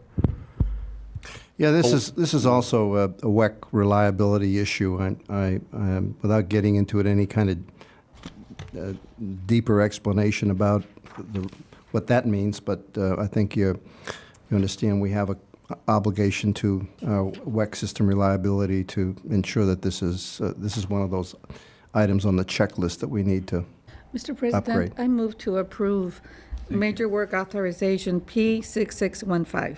I'll second it. You don't want me to finish my presentation? Give it to him, Larry. Henry, just one comment. On the justification for the sole source, it is a GE unit, and this, so the compatibility will be there with this. Yes, absolutely. Okay, and then plus you're getting an additional about $200,000 worth of services that was redlined by the other vendor, huh? It says here the ABB quote exclude $279,000 of services provided for the GE proposal. And I'd have to look into, you're asking me a question I don't have an answer for. I mean, the project team came to me and said, again, it was very close between the ABB and the GE. Okay. But you do have the issue of compatibility and actually the control system doing what it's intended to do. Thank you, Hendrick. Okay. Thank you. Any other questions from the board? Any questions from the public? Please vote. Thanks. Green Hunter. Good evening, President Hanks and board. We brought the Green Hunter, proposed Green Hunter power purchase agreement to the board on July 14th. And at that time, there were several questions concerning Green Hunter. So I thought I'll make a motion to approve. Second. So, Well, I would like to have the answer to my questions that he was bringing back, if you don't mind.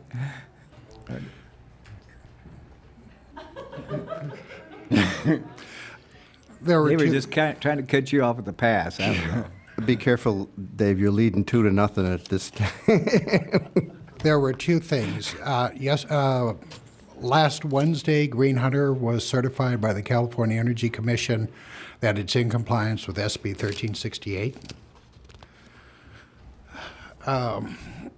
Green Hunter has spent so far, and this deals with President Haig's questions about the financial viability of the project. Green Hunter so far has spent $19.6 million on the project. It's planning to spend another $18 million prior to the online date.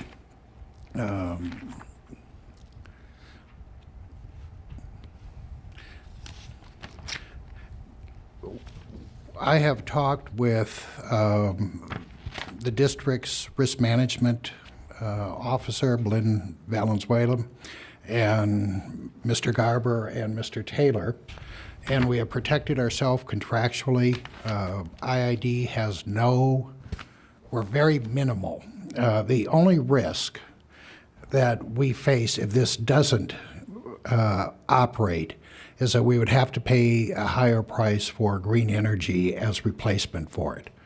Okay, so Green Hunter, we're looking as a source of green energy going forward. If they don't produce, we have no payment to Green Hunter, but we are still going to have to acquire the green energy somewhere. Okay. Dealing with your specific questions, we do not believe, and I say the Imperial we, dealing with our attorneys and risk management officer, that the district should revise its counterparty credit issues, and we've been unable to find any other entities that have for renewable energy, because most renewable energy providers do not meet counterparty credit standards. Instead, the recommendation from internal counsel and the risk management officer is protect ourselves contractually, and we believe that we've done that. And Ms. Fallon? What out of the RFP, when you put it out, how many of those didn't reach our counterparty credits? Out of 75, and then we went down there short. It seemed like 75 had no problem. Oh, no. Of all those, of the 33 that we received, the 33 applicants that we've narrowed down to 17 and are currently working with, I believe 5 out of the 16 would have met. Well, I mean, the reason for our risk management plan is to provide a little more certainty for us, because that certainty is right now we're going to be investing in an if, and not enough certainty for me, for one, because if it doesn't show up, we're going to go out there and pay a little more for it anyway. So, because that if is there, I don't see how I can rank this one higher than something else that might cost a little bit more, but it provides us more certainty. But there's no cost necessarily to us. If they don't meet certain performance standards and contract periods, we just don't pay them. Our cost for them not producing is zero. The thing is, though, I mean, we're banking on lining our portfolio up right now for 2010, which this will come in 2011. We're trying to line up those. We would want to have certainty to that, because if we don't, and this doesn't show up, beggars can't be choosy at that point, and we'll be paying more than just an equivalent green replacement. But that's going to be done over a period. We're going to be adding resources. We have to add 260 megawatts. That's not going to happen in 6 months. So we'll have plenty of time. We'll know where this is going to sink or swim long before we line up all of the other projects. And we're probably going to have to look at 400 megawatts or 500 megawatts of renewable before we recommend 260. So that's going to happen incrementally. I agree with Dr. Koch that I don't think we have anything to lose by signing on to this. If they don't make it, we're looking at other options as we go along.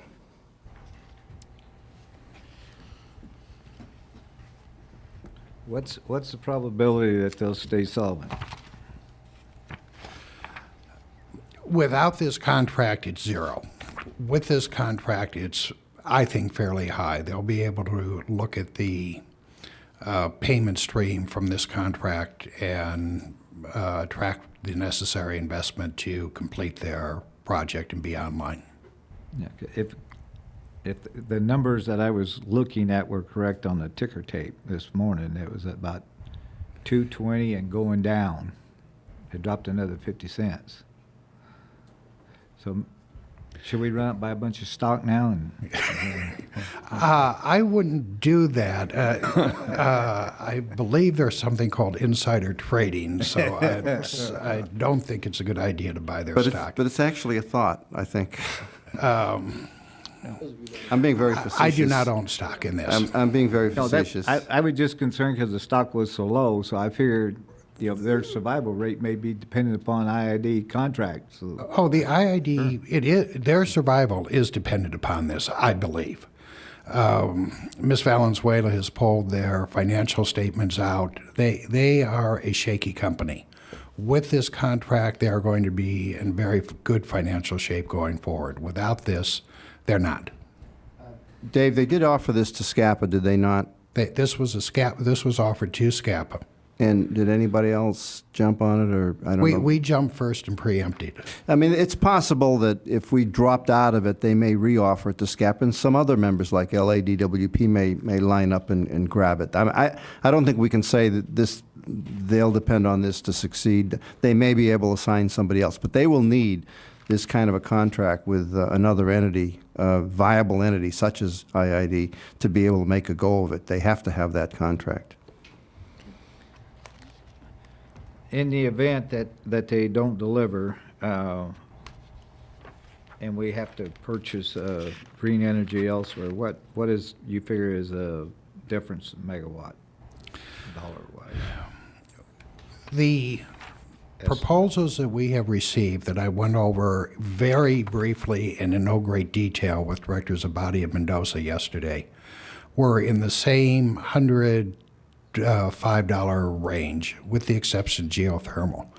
On the other hand, with geothermal, if we were bidding against the Edisons and the LAs of the world, the CPUC's marginal price reference would kick in and the price would be higher than we're paying for this. Geothermal is going for, currently, a company like Edison or San Diego could sign a contract with guaranteed CPUC approval for a baseload geothermal resource for around $120 to $130, depending upon the initial year of operation. This is $105, so we were in competition with Edison or San Diego, would be about $120 a megawatt. If we look at wind and thin film solar, other biomass, we're in the same $105, $115 per megawatt hour range.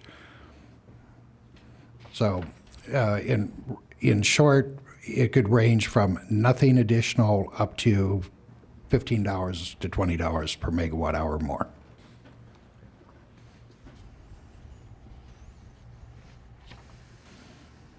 General Manager, what's your recommendation? I recommend that you approve the contract. I don't see any real downside, given our portfolio, that we can rely upon if they don't produce. And it is a local business. And it's a local company. And it's actually not the one that was in the paper. It is actually, it is actually an attractive one. Oh, that's very attractive. Yeah. That's attractive. Well, for a power plant. Call for the question. All right, do we have any comments from the public? Dr. Brady? I know. I guess, Dr. Brady, we can always go out and look for green energy as well, right? Oh, we are. Oh, we are. We have two RFPs currently on the street right now. Right. The RFP 693, which we received 33 proposals for, and which we're attempting, which we have reduced to 17, and we've been meeting with the 17 and are getting ready to come down to 4 or 5. And So RFP 703, which is our renewable geothermal RFP, which we started with 8, shortlisted 4, and have increased it back to apparently 8 to address everybody. So if we were looking to get 14 with this contract, it'll be 13 without it, kind of a thing? If our goal is to hit 12, No, but we're at 4. Our goal is to hit 260 megawatts Right. by 2020. But I mean, percentage-wise. This makes up roughly 4.5% of what we have to acquire over the next. This one alone? 4.5% of the 260. 18 of 260. Right. So. Market's in flux too. I mean, I think you know there's some legislation out there that might, if passed, restrict the California utilities to in-state renewables, which would drive the market up for in-state. It's one of the reasons we wanted to lock this up, and we had nothing to lose, and let's lock up the price at 105. I think things are going to come, additional things are going to come in the door, and some of these are going to leave, and it's just, we have to have an aggressive program of going through all of these projects and negotiating in a very aggressive fashion, and you'll be getting more and more of these, not so much like this one, but you'll get wind and geothermal and projects in solar coming in the door in the next 6 months.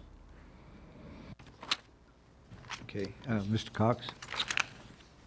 I apologize for missing the, Michael Cox of Brawley, I apologize for missing the informational presentation on this. My question has to do with the water required for this project. How many acre feet per, on an annual basis? And what is the footprint, the number of acres that this project covers? And do they have a will-serve agreement with IID? I don't believe that they have a will-serve agreement, and I haven't asked them on the water. They are looking at a closed system. They did have to meet the California Energy Commission. I'm sorry, they did not have to meet the California Energy Commission. So I don't know how much water they use. I'd just like to ask Mr. King then. Asking a question to say, where's the location? Which location? 111. Highway 111? That project, when it initially went in many years ago, and of course we didn't have these kind of policies that we have today, and it had a water agreement or a water card with it at the time when it went in. And so they haven't come back because it's, I'd have to check that, Mike. I believe there was a contract on that extended it to the people that bought it as it went through. So it's a longer term relationship that we've had. Well, just for planning purposes, Mike, do you kind of have it envisioned then as part of your forecast for like the industrial usage the district will have to meet next year? I would have to check that to see if that was in Dr. Eckhart's, because we did look at existing contracts when they went through that portfolio of what we were going to use. Thank you. And so I'll have to check that out. I've got a question. Who supplies the power lines in and out? The district. The Green Hunter has an interconnection agreement with the district. Who does? The district. The district will send the power lines in? They have an interconnection agreement with the district. You can tell. So the district brings the lines in to the, I haven't seen them for a while. it's the J line. Existing lines. But well, they have to upgrade their existing agreement with this. But since it's in our service territory, they pay for the interconnection and we interconnect with them. So he's a freaking honorary. Because I'm driving around, I couldn't see any lines capable of carrying any more electricity out than what was going in for the light system. Yeah, he told me that. They just made their payment for the interconnection. I'm sorry. They received the interconnection agreement and then suspended until we find out whether or not this contract is approved. He sees that from me just like he does you. Okay, let's vote. Okay. Yeah. No other questions, please vote.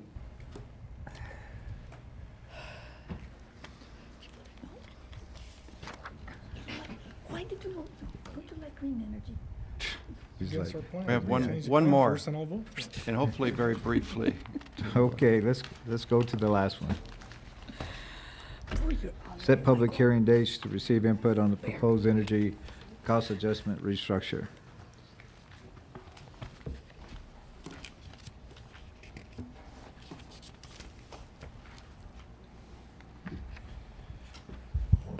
Are we discussing it or are we setting dates? If it's going to be discussed at the hearings, why can't we just discuss it at the hearings and set the dates today? At the board's pleasure. Whatever you I want. move to set public hearings, one in El Centro on October 20th, one in La Quinta on November 3rd, each of them at 5 p.m., to receive input on the proposed energy cost adjustments restructure. Second it. Is that a board meeting? Yeah, it's after our board meeting, 5 After the o'clock. board meetings. Yeah. And as I read in here, that comes with the rate stabilization fund. Yeah. Basic, It's revenue neutral with the rate In the finance group, stabilization. are we going to come forward with our reserve matrix?